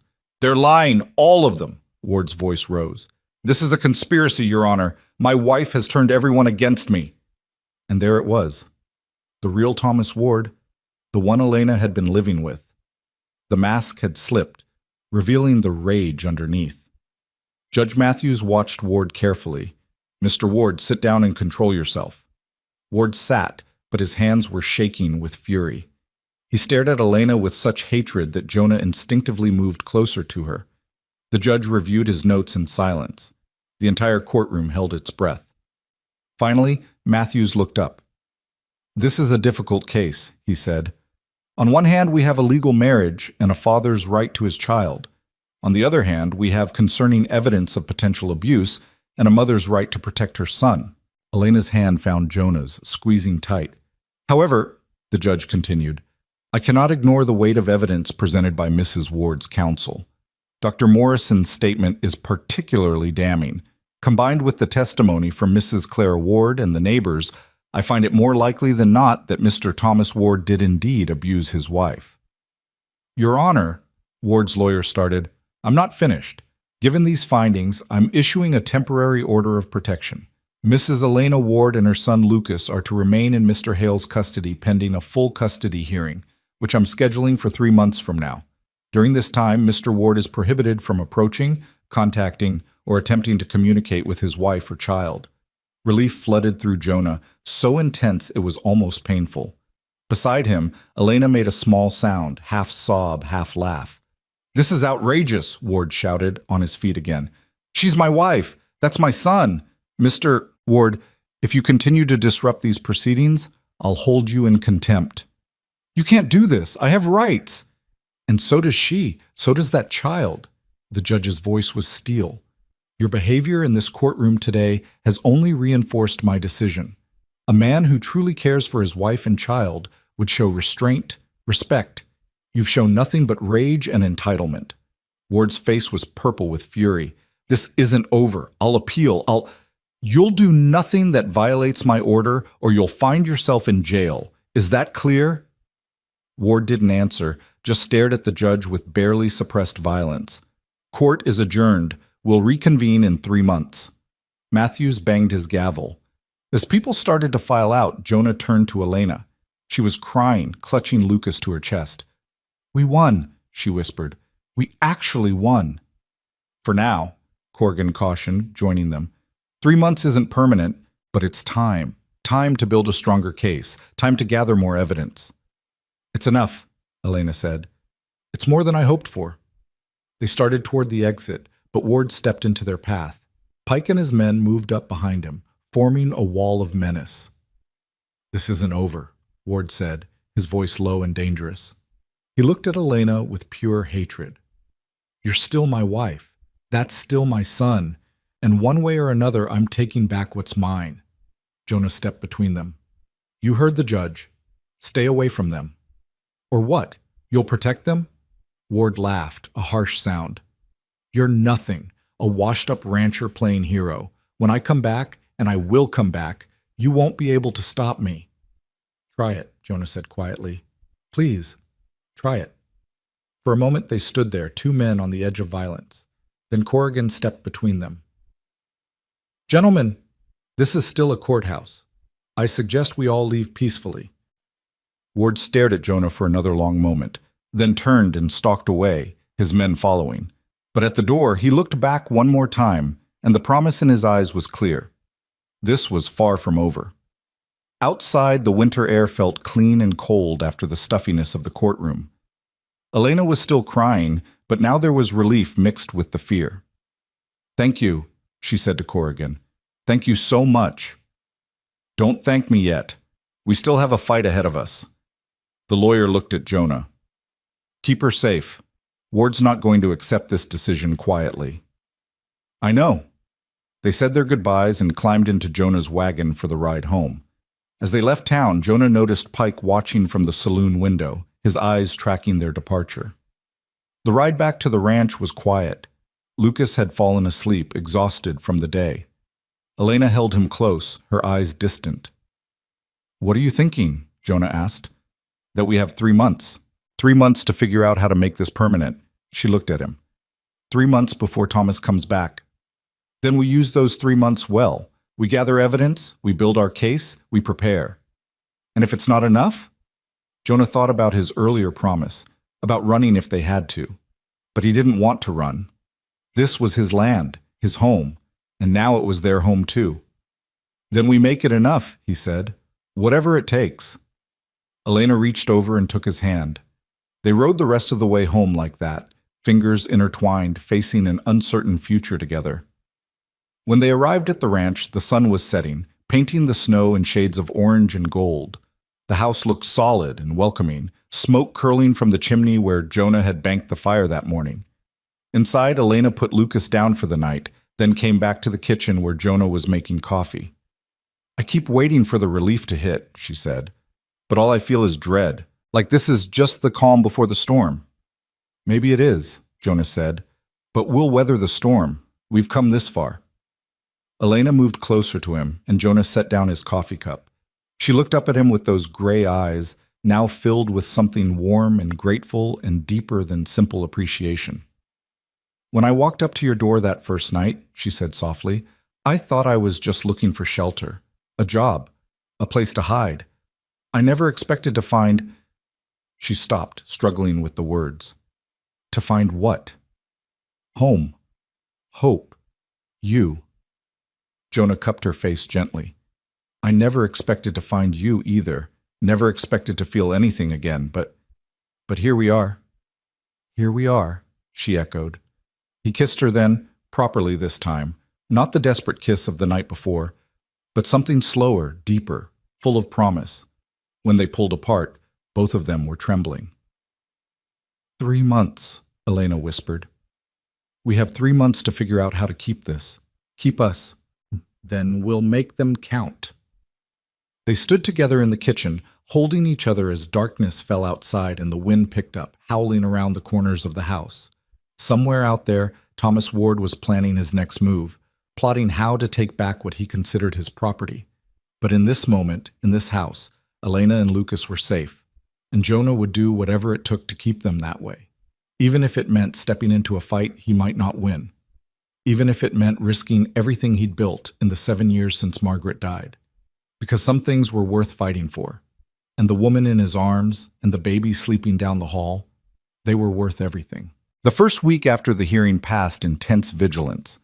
Jonah half expected Ward to violate the protection order, to come storming back to the ranch with Pike and his guns blazing. But the days came and went with no sign of trouble beyond the occasional feeling of being watched when Jonah rode the fence lines. Elena moved through the house like someone waiting for a blow that might never come.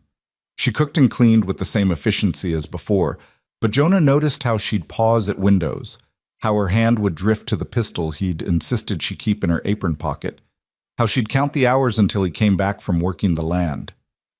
On the 8th day, Jonah found her standing on the porch at dawn, wrapped in a shawl, staring at the road that led to town. "Couldn't sleep?" he asked, joining her with 2 cups of coffee. "I keep thinking he's out there somewhere, planning, waiting." She accepted the coffee gratefully. "The judge's order won't stop Thomas. It'll just make him more careful." "Let him be careful. We'll be ready." Jonah sipped his coffee, watching the sun break over the mountains. "Corrigan sent word yesterday. He's tracked down 2 more witnesses from Clearwater, women who saw Ward hit you in public." Elena's eyes widened. "Mrs. Chen and Martha Collins. I didn't think they'd remember." "They remembered, and they're willing to testify." He paused.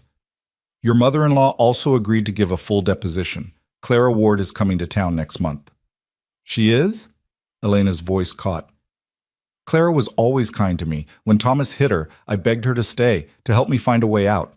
But she said she'd already lost one son to his father's temper, and she couldn't watch history repeat itself." "One son?" "Thomas had a younger brother, Daniel. He died when Thomas was 15, killed by their father in a drunken rage. Clara never forgave herself for not leaving sooner." Elena's hands tightened around her cup. "Thomas swore he'd never be like his father."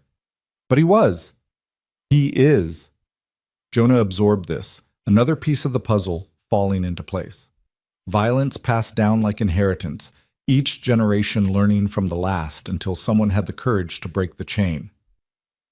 "Well, Clara's breaking it now," he said.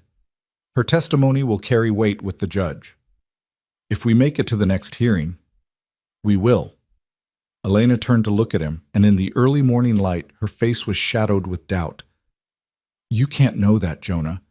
Thomas is resourceful. He's already faked his own death once. Who knows what he's capable of?" "Then we'll be more resourceful, more prepared." He set down his coffee and took her hands. "Elena, I need you to trust me. Trust that we're doing everything we can." "I do trust you. That's what scares me." Her voice dropped to a whisper. "I've let myself believe in this. In us. In the possibility of a future where Lucas grows up safe and I'm free. And if Thomas takes it all away, he won't. But if he does, I won't survive it. Not again. I barely survived leaving him the first time." Jonah pulled her close, feeling her tremble against him. "You're stronger than you think. Strong enough to walk 10 miles in a snowstorm with a baby. Strong enough to stand in a courtroom and tell the truth. Strong enough to keep fighting." She rested her head against his chest. "I'm strong because you're here. Because I'm not alone anymore. You'll never be alone again. I promise you that." They stood together as the sun rose higher, warming the frozen world around them. Behind them, through the window, Jonah could hear Lucas starting to wake, making his soft morning sounds. The sounds of life continuing, of hope persisting despite the darkness that threatened. The second week brought an unexpected visitor. Jonah was in the barn repairing a stall door when he heard a horse approach. He reached for the rifle he now kept close, then relaxed when he recognized the rider. James Corrigan dismounted, his expression grim. "What's wrong?" Jonah asked, meeting him in the yard. "Ward's filed a counter-complaint. Claims you assaulted him outside the courthouse, that you're holding Elena prisoner and forcing her to lie about the abuse." "That's insane." "I know, but he's got Pike and his men willing to swear they witnessed the assault, and he's requesting the judge reconsider the protection order based on your violent behavior." Corrigan handed Jonah a sheaf of papers. "There's a hearing next week. You'll need to testify." Jonah scanned the documents, anger building with each word. "He's trying to wear us down. Keep dragging us into court until we make a mistake." "Exactly. It's a common tactic. Exhaust your opponent's resources, their will to fight." Corrigan glanced toward the house. "How's Elena holding up?" "She's scared. Trying not to show it, but I can tell." "She should be scared. Ward's not playing games anymore." The lawyer's voice dropped. "Jonah, I need to ask you something, and I need an honest answer. Are you prepared for this to get uglier?" "How much uglier can it get?"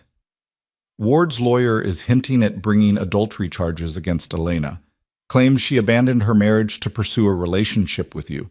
If they can prove adultery, it weakens her case significantly, makes her look like an unfit mother. Jonah felt his jaw tighten. There's nothing between us that would constitute adultery. Yet. But you admitted in court to having feelings for her. Ward's team will twist that, make it seem sordid. Corrigan met his eyes. They'll drag both your reputations through the mud if they think it'll help their case. Let them try. That's not all. Ward's been asking questions about Margaret, about how she died, about your state of mind after. I think he's building a narrative that you're mentally unstable, that you latched onto Elena as a replacement for your dead wife. The words hit Jonah like a physical blow. Margaret has nothing to do with this. Legally, no. But in terms of character assassination, Corrigan's expression was sympathetic. I'm sorry, Jonah. I know this is painful, but you need to be prepared for them to use everything they can find against you. After Corrigan left, Jonah stood in the yard for a long time, trying to master the rage and grief churning in his gut. The thought of Ward's lawyers picking through his life, dissecting his marriage to Margaret, using his grief as a weapon, it made him want to ride to town and settle this the old-fashioned way. But that's exactly what Ward wanted. A misstep. An act of violence that would prove their claims about his instability. He took a deep breath and went inside. Elena was at the kitchen table feeding Lucas mashed vegetables. The baby's face was covered in orange goo, and he was making happy gurgling sounds. The domestic scene was so normal, so peaceful, that it made Jonah's heart ache. That was Corrigan, he said, pulling out a chair. Elena looked up, reading his face. What happened? He told her about the counter-complaint, about the hearing, about the threat of adultery charges.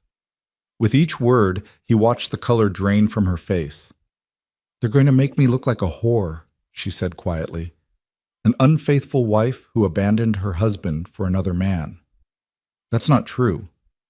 Truth doesn't matter to Thomas. Only winning. She wiped Lucas's face with a cloth, her movements mechanical. Maybe I should go back. Tell the judge I was confused, that I want to reconcile. No. Jonah's voice was sharp. Don't even think that. But if it's the only way to end this, it's not ending this, Elena.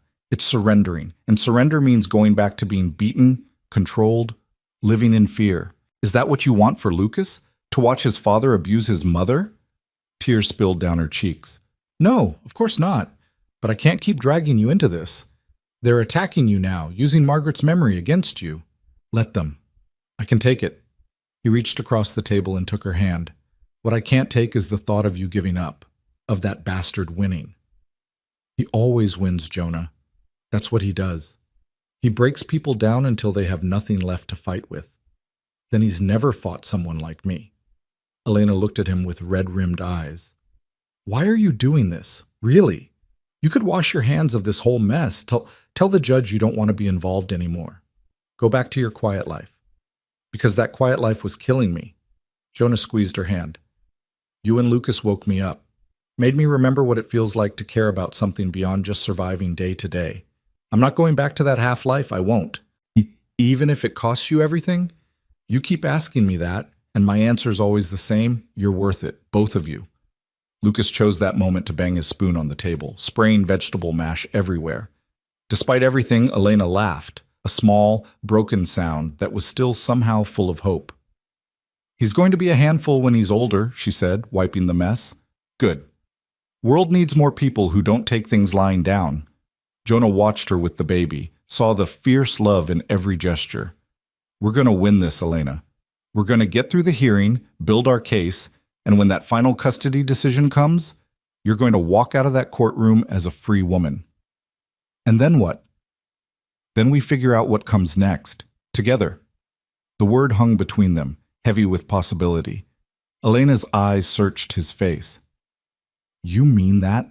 Together? I do. Jonah stood and moved around the table, kneeling beside her chair. I know the timing's terrible. I know we're in the middle of a legal battle and nothing's certain.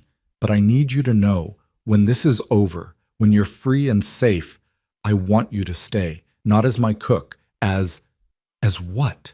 Her voice was barely a whisper. As my wife, if you'll have me. Elena's breath caught. Jonah, You don't have to answer now. We've got time. But I needed to say it, needed you to know that this isn't temporary for me. What I feel for you, it's real. It's permanent. I'm still married to Thomas. For now. But Corrigan thinks we can get the marriage dissolved based on the abuse and abandonment. And when that happens, when you're truly free, he stopped, suddenly uncertain. Unless you don't feel the same way. Unless I'm presuming too much. Elena cupped his face in her hands, and Jonah saw tears streaming down her cheeks again. But these were different tears. I feel the same way, she said. More than the same way. I love you, Jonah Hale. I think I started loving you that first night when you let me in from the cold without asking questions. When you saw me at my worst and still chose kindness. Elena, let me finish. I need to say this. She took a shaky breath. I never knew what love was supposed to feel like. With Thomas, it was control disguised as caring, but with you, you make me feel safe and strong and valued. You see me as a person, not property. And yes, when this is over, when I'm free, I want to be your wife. I want Lucas to grow up calling you father. I want to build a life here with you. Jonah pulled her close, Lucas between them, and kissed her with all the pent-up emotion of the past weeks. When they broke apart, both were crying. Well, Elena said, laughing through her tears. That's something to fight for, isn't it? Everything to fight for. The hearing the following week was brutal. Ward's lawyer presented a carefully constructed narrative of Jonah as an unstable widower who'd manipulated a vulnerable woman.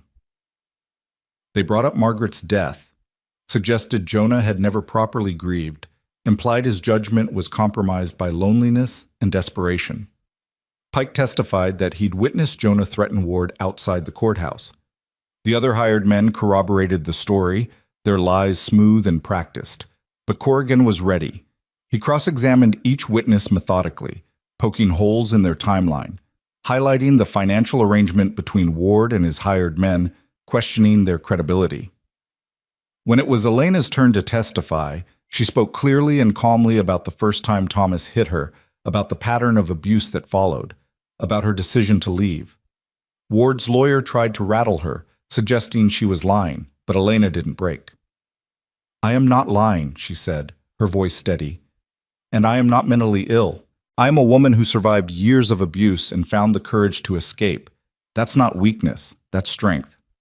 Jonah testified about finding Elena on his doorstep, about hiring her as his cook, about the professional arrangement that had slowly become something more. Did you seduce Mrs. Ward? The opposing lawyer asked. No, I treated her with respect and kindness. Apparently that was enough to make her feel safe for the first time in years. Isn't it true that you saw Mrs. Ward as a replacement for your deceased wife? Jonah felt the anger rise, but kept his voice level. My wife, Margaret, was irreplaceable. But that doesn't mean I'm not capable of caring about someone new. Elena isn't a replacement for anything. She's her own person, and I value her for who she is. When the judge finally called for a recess, both sides were exhausted. Corrigan pulled Jonah and Elena aside in the hallway. It could go either way, he said. Matthews is hard to read, but I think we made our case. When will he decide? Elena asked. Could be today, could be next week. Judges like to take their time with custody matters. They waited in tense silence as the courtroom refilled. Ward sat across the aisle, his expression confident. Too confident. When Judge Matthews returned, his face was grave. I've considered the evidence presented by both sides, he said. The counter-allegations of assault are serious, but I find the testimony of Mr. Pike and his associates to be questionable at best. These men are being paid by Mr. Ward, which compromises their credibility. Jonah felt Elena's hand tighten on his arm. However, the judge continued, I am concerned about the nature of the relationship between Mr. Hale and Mrs. Ward. While I don't believe there's evidence of adultery, the developing romantic attachment is problematic given that Mrs. Ward is still legally married. Your Honor, Corrigan stood. I'm not finished. Despite these concerns, I find that the evidence of abuse against Mr. Ward remains compelling. Therefore, I'm upholding the protection order with one modification. Matthews looked directly at Elena. Mrs. Ward, You will remain in Mr. Hale's household, but you will sleep in a separate bedroom and maintain proper distance.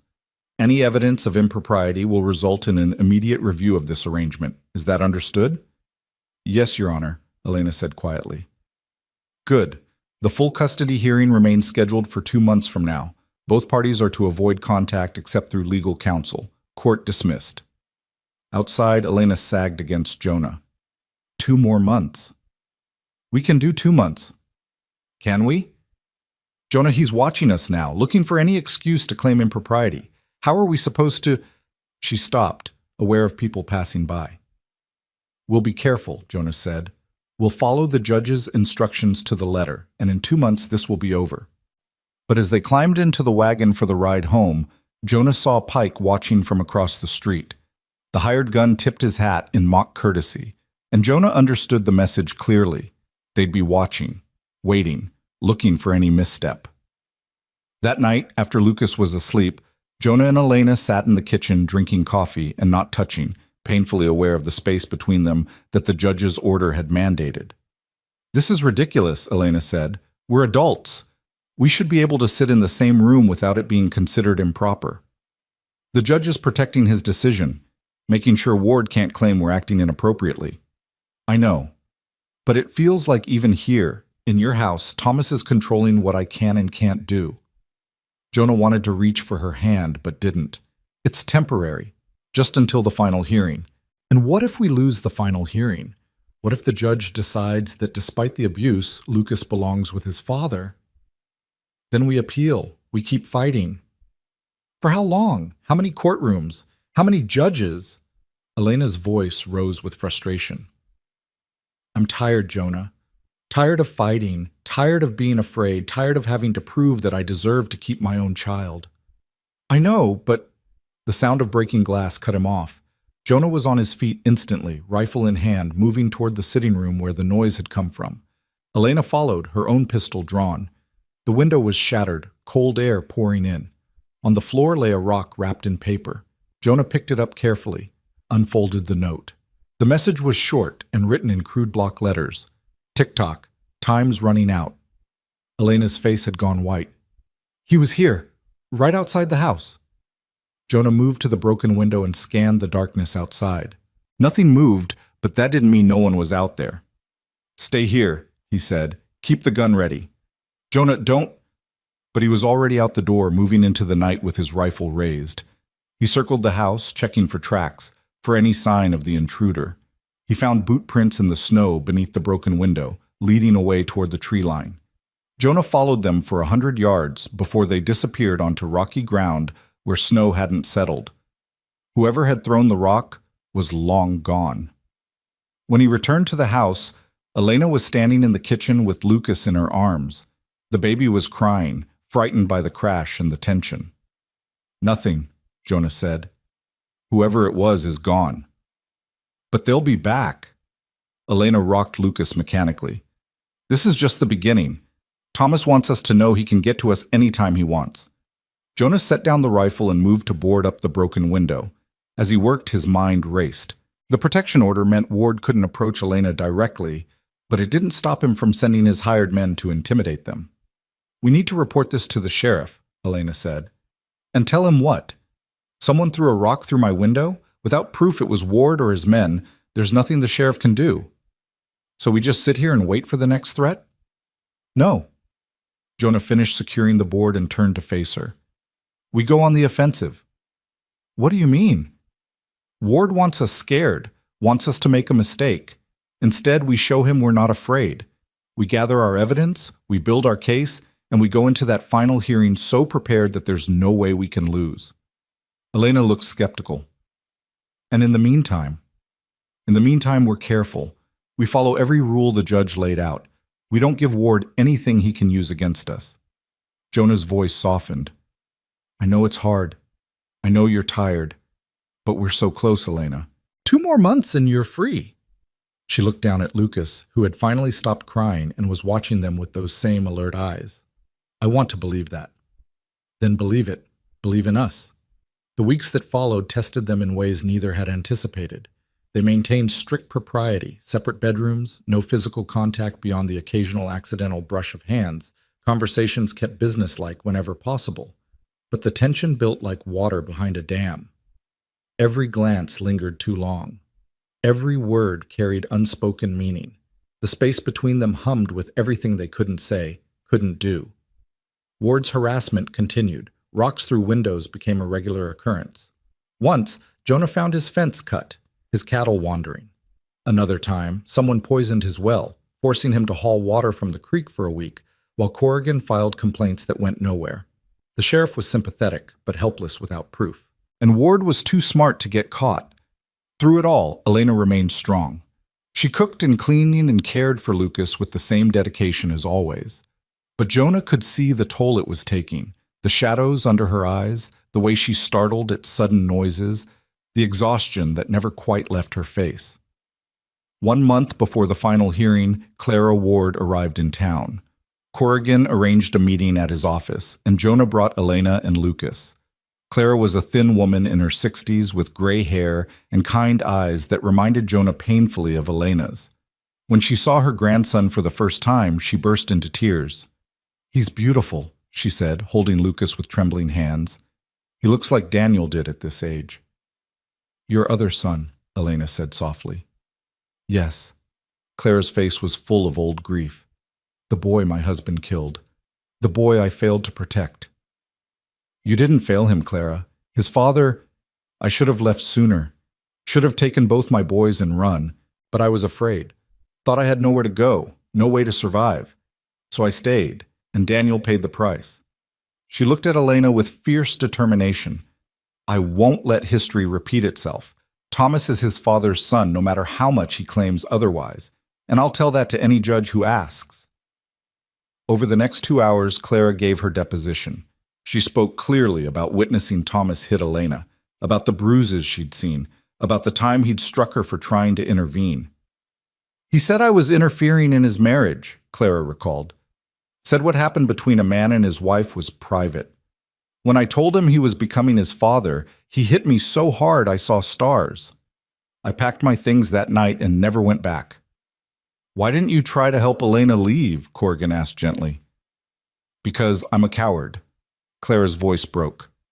"I told myself she was strong, that she'd figure it out.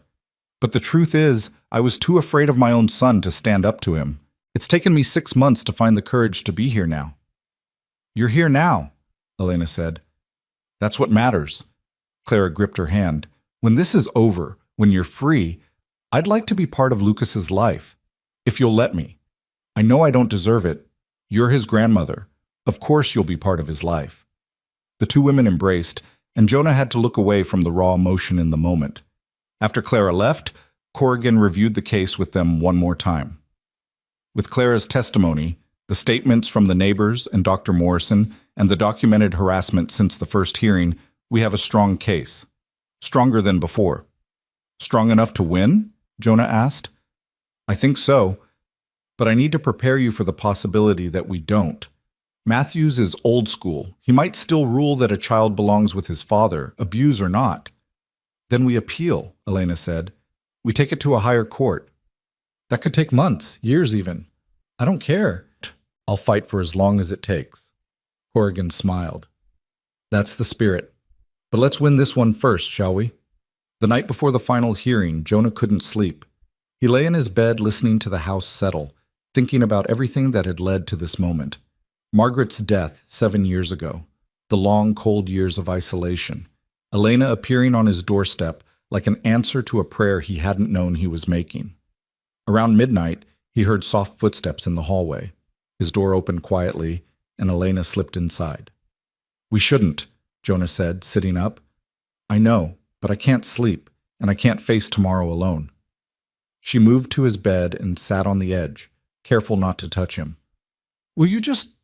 Can you just hold me? Nothing more. I just need to feel safe for a little while." Jonah knew it was a risk. If anyone found out, if Ward's men were watching somehow, but he couldn't send her away. Not tonight. He opened his arms and Elena curled against him, her head on his chest. They lay together in the darkness, fully clothed, just holding each other. "Whatever happens tomorrow," Elena whispered. "I want you to know, these months with you have been the happiest of my life.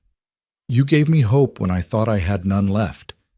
You showed me what love is supposed to look like." "We're going to win tomorrow," Jonah said, "and then we'll have a lifetime to be happy. Promise me something. Anything. If we lose, if the judge gives Lucas to Thomas, promise me you won't give up. Promise me you'll help me run, that we'll disappear together and never look back." Jonah tightened his arms around her. "I promise. But it won't come to that." "How can you be so sure?" "Because the universe doesn't save someone from freezing to death in the snow just to hand them back to their abuser. Because justice has to mean something. And because I refuse to believe that love and courage and truth can lose to violence and lies." Elena lifted her head and kissed him, soft and sweet and full of hope and fear mixed together. "I love you, Jonah Hale." "I love you too. Now try to get some sleep. We have a battle to win tomorrow." She stayed in his arms until just before dawn, then slipped back to her own room before the sun rose. Jonah lay alone in his bed, listening to her move through the house, and thought about all the promises he'd made. He intended to keep every single one. Tomorrow, in that courtroom, they would face Thomas Ward one final time, and Jonah would do whatever it took, say whatever needed saying, fight however hard he needed to fight, to make sure Elena and Lucas stayed safe and free, because they were his family now. And he would die before he let anyone tear them apart. The morning of the final hearing dawned clear and cold, the kind of winter day where the sky stretched endlessly blue and every sound carried sharp and clean through the frozen air. Jonah stood on the porch watching the sunrise, his coffee steaming in the cold, trying to calm the nerves that had been building since before dawn. Behind him, the door opened and Elena emerged, dressed in her best dress with Lucas bundled in her arms. The baby was awake and alert, those watchful eyes taking in the morning light. "Ready?" Jonah asked. Elena's smile was fragile but determined. "As ready as I'll ever be." They rode to town in silence, each lost in their own thoughts. The road was empty, the world still asleep. By the time they reached the courthouse, a small crowd had already gathered. Townspeople who'd followed the case, reporters from the territorial newspaper, and standing near the entrance, Thomas Ward flanked by Pike and his men. Ward's eyes locked onto Elena as they approached, and Jonah saw the possessiveness in that gaze, the rage barely contained beneath a civilized surface. Ward was dressed immaculately in an expensive suit, every inch the wronged husband seeking justice. "Elena," Ward called out as they passed, "it's not too late to end this. Come home where you belong." Elena kept walking, her spine straight, but Jonah felt her tremble. Inside, the courtroom was packed. Jonah spotted Clara Ward in the front row, her face set with determination. Corrigan was already at their table, papers organized, looking as prepared as a man could be. "How are we looking?" Jonah asked quietly as they sat.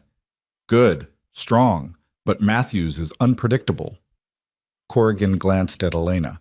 "Remember what we discussed. Stay calm, answer clearly, don't let Ward's lawyer rattle you." "I remember." Judge Matthews entered and the courtroom rose.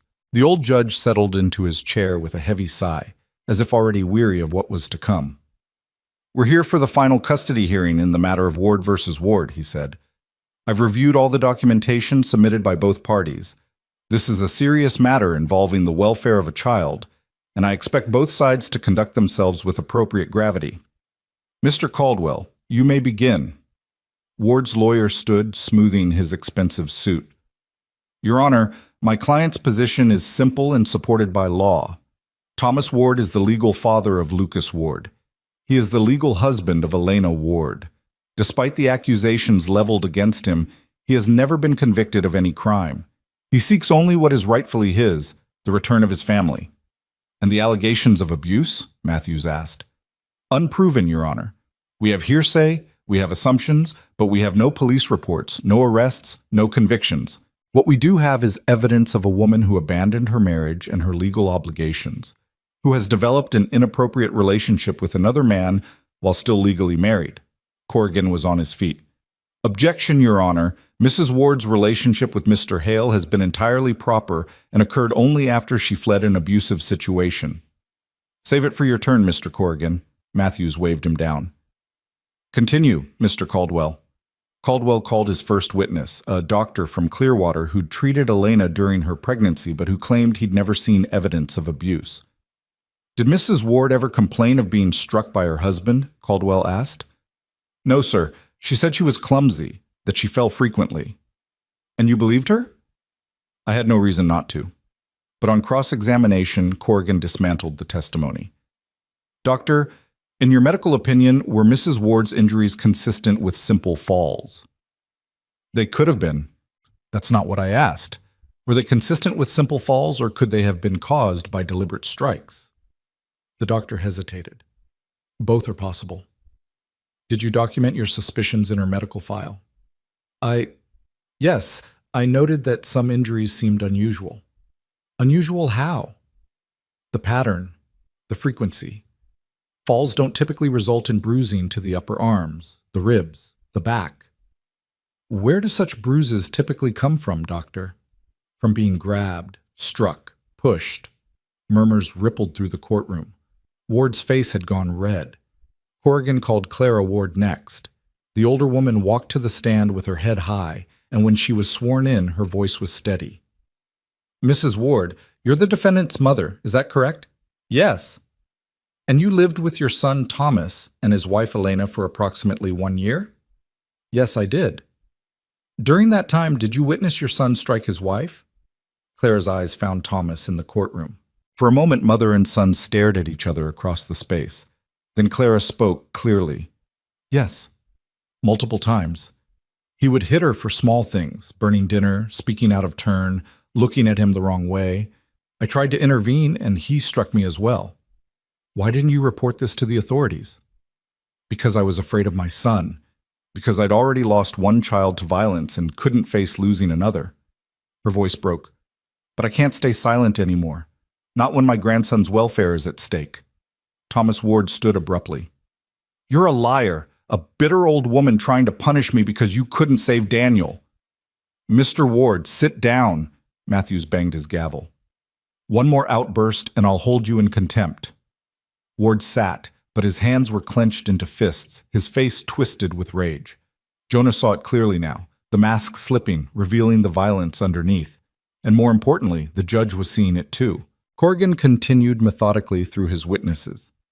Dr. Morrison's written testimony about suspicious injuries, statements from neighbors who'd heard screaming and crashing from the Ward household, the pattern of abuse documented over years. Then it was Elena's turn. She stood and walked to the witness stand with Lucas in her arms. The baby was quiet, content, and the image they presented, young mother and innocent child, was powerful. Caldwell went after her immediately, trying to paint her as unstable, as a woman who'd abandoned her marriage for another man. Mrs. Ward, isn't it true that you developed romantic feelings for Jonah Hale while still married to my client? I developed feelings for Jonah after I left Thomas, after I thought Thomas was dead. But you weren't certain he was dead, were you?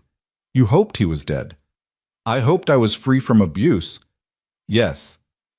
And when you discovered Mr. Hale was a lonely widower with property and resources, you saw an opportunity, didn't you? Elena's eyes flashed.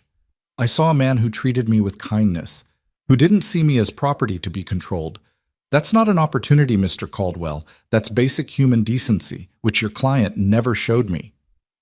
You claim you were abused, yet you never sought help from law enforcement. Because my husband told me if I went to the police, he'd kill me, and I believed him because I'd seen what he was capable of. How convenient that you only developed this story after meeting Mr. Hale. It's not a story. Elena's voice rose, strong and clear. I lived in fear for 5 years. I was beaten, controlled, made to feel worthless. When Thomas set that fire and told me to run, I finally saw a chance to escape. So I took it. I took my son and I ran because I refused to let him grow up thinking that violence is love. She was crying now, but her voice never wavered. Lucas reached up and touched her face, and the courtroom seemed to collectively hold its breath. I am not mentally ill, Elena continued. I am not a bad mother. I am a woman who survived and who will do anything, to protect my child. If that makes me unfit in your eyes, then your definition of fitness is broken. The courtroom erupted in whispers. Matthews banged his gavel for order, but Jonah could see something in the judge's face. Respect, maybe, or understanding. Caldwell tried to recover, but the damage was done. Elena's raw honesty had cut through all his careful narrative. Finally, it was Jonah's turn. He took the stand, aware of every eye in the room on him.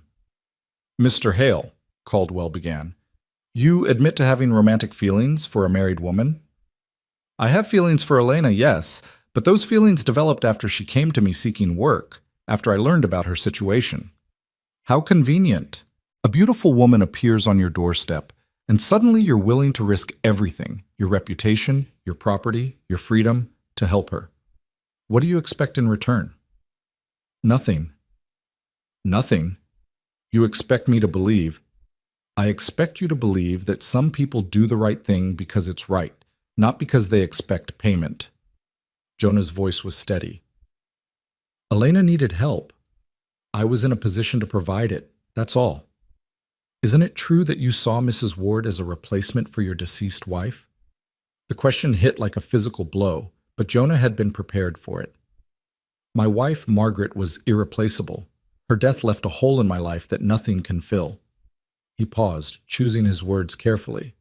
"But that doesn't mean I'm not capable of caring about someone new. Elena isn't a replacement. She's a woman I've come to respect and admire for her courage and strength. She's a mother fighting for her child. And yes, I love her. But that love doesn't diminish what I felt for Margaret. The heart has room for more than one person."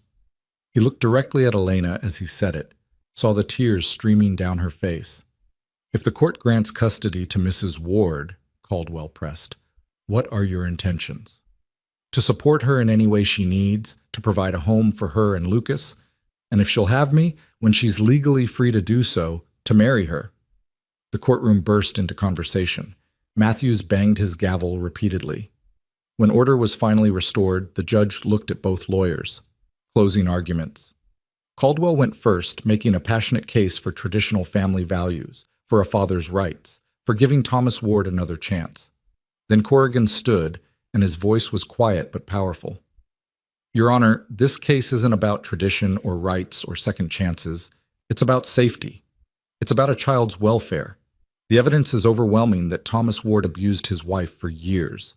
His own mother testified to it, medical professionals documented it, neighbors witnessed it." He gestured to Ward. "Look at him, Your Honor. Look at how he's conducted himself in this courtroom.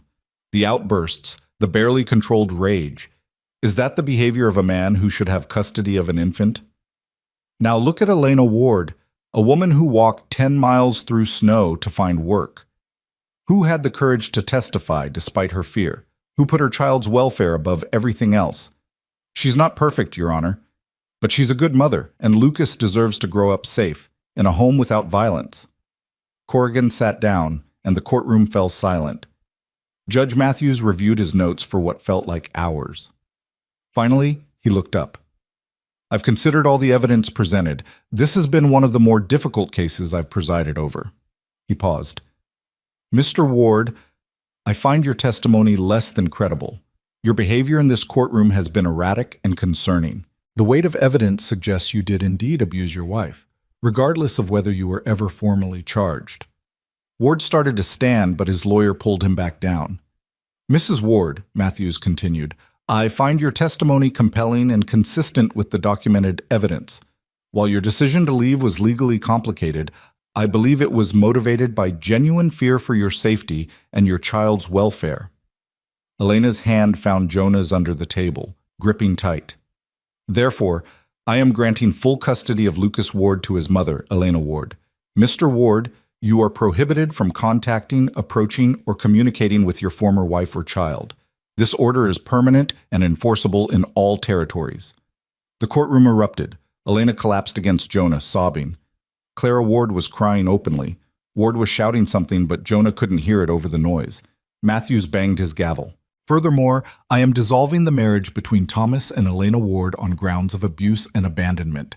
Mrs. Ward, you are free to remarry as soon as you wish. Court is adjourned." They'd won. They'd actually won. Jonah held Elena as she cried, feeling his own tears streaming down his face. Lucas, caught between them, made a happy gurgling sound as if he understood. Ward was still shouting as deputies escorted him from the courtroom. "This isn't over. You hear me, Elena. This isn't over." But it was over. The judge had spoken. The law had, for once, protected the vulnerable instead of the powerful. Outside the courthouse, spring sunshine broke through the winter clouds. Corrigan shook Jonah's hand, then pulled him into a brief embrace. "Congratulations, both of you." "Thank you, James, for everything." Clara approached tentatively, and Elena immediately pulled her into a hug. "Thank you for speaking up, for being brave." "I should have been brave years ago." Clara looked down at Lucas, her eyes soft. "May I?" Elena handed over her son, and Clara held her grandson with trembling hands, tears of joy streaming down her weathered face. They stood together on the courthouse steps, Elena, Jonah, Lucas, and Clara, while townspeople offered congratulations and reporters shouted questions. But Jonah barely heard any of it. All he could see was Elena's face, radiant with relief and happiness. "Let's go home," he said softly. "Home," Elena repeated, as if testing the word.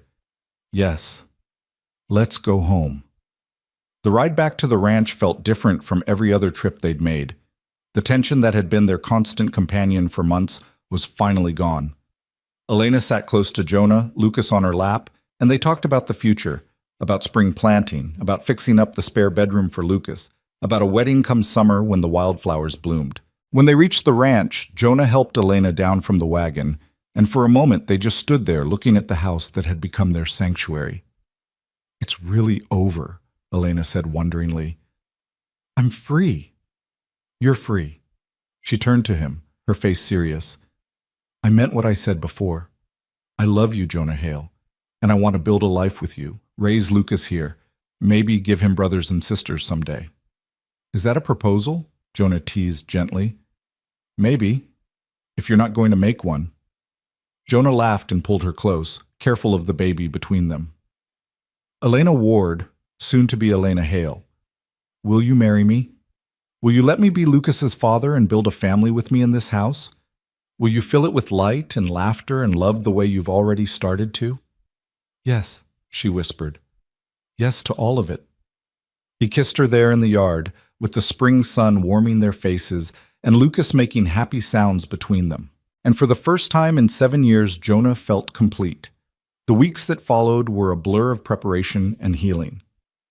Elena gradually relaxed, the constant tension leaving her shoulders, the fear fading from her eyes.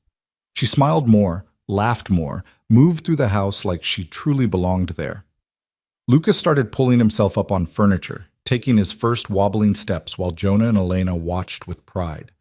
Clara visited often, becoming a fixture in their lives, a grandmother who'd finally found redemption in protecting the next generation. They heard through Corrigan that Ward had left the territory, gone back east to escape his debts and his shame. Pike and his men had scattered, looking for new employers. The shadow that had hung over them for so long had finally lifted. On a warm day in late May, when the meadow behind the house was carpeted with wildflowers, Jonah and Elena were married. It was a small ceremony, just Corrigan, Clara, a few neighbors, and the minister from town. Elena wore a simple white dress she'd sewn herself, and Jonah wore his best suit. But what made the ceremony perfect was Lucas, now nearly a year old, standing between them, holding onto their hands, babbling happily as if adding his own vows to theirs. "Do you, Jonah Hale, take Elena to be your lawfully wedded wife?" "I do." Jonah's voice was strong and sure.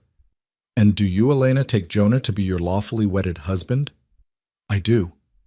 She was crying, but these were tears of joy. "Then by the power vested in me, I now pronounce you husband and wife. You may kiss your bride." Jonah pulled Elena close and kissed her softly, aware of their small audience but caring only about the woman in his arms. When they pulled apart, Lucas was clapping his small hands together, making everyone laugh. They celebrated with a simple meal at the ranch: roasted chicken, fresh bread, Clara's apple pie.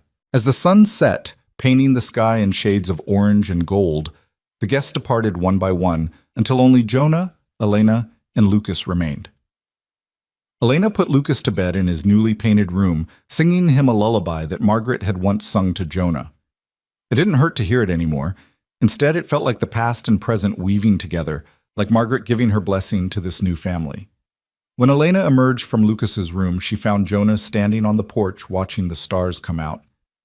"He's asleep," she said, slipping her arms around his waist from behind. "Good, because I want my wife's full attention." Elena laughed, the sound joyful and free. "Your wife, that's going to take some getting used to." "We have time." Jonah turned in her embrace, looking down at her upturned face. "We have all the time in the world." They stood together watching the night sky, and Jonah thought about the journey that had brought them here. 7 years of grief and isolation, ended by a knock on the door on a freezing winter night. A desperate woman with a baby in her arms, looking for nothing more than shelter and work.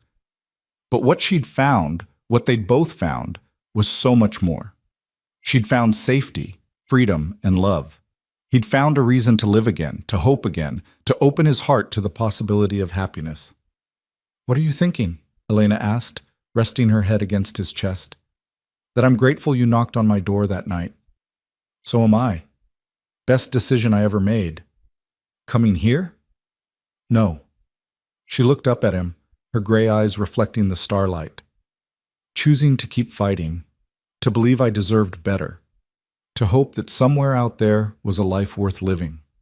She touched his face gently. "You showed me that life, Jonah. You showed me what it feels like to be valued, protected, loved.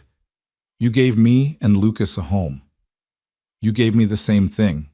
You reminded me that the heart can heal, that love isn't a one-time gift, but something that can grow again if you let it." He kissed her forehead. "We saved each other, Elena." "We did." She smiled. "And now we get to build something beautiful together." They went inside hand in hand, closing the door on the past and stepping into a future bright with promise. The house that had been so cold and empty for so long was now filled with warmth and life. In his room, Lucas slept peacefully, dreaming whatever dreams babies dream. In the morning, he would wake to a household where love was patient and kind, where his mother smiled without fear, where the man he would learn to call father was strong and gentle. He would grow up never knowing what his biological father had been like, never understanding the violence his mother had escaped. Instead, he would learn about hard work and honest love, about protecting those weaker than yourself, about standing up for what's right, even when it's difficult. And someday, when he was older, Elena would tell him the story of the winter she walked 10 miles through the snow with him in her arms, and how a lonely rancher had opened his door and changed both their lives forever. But that was a story for another day.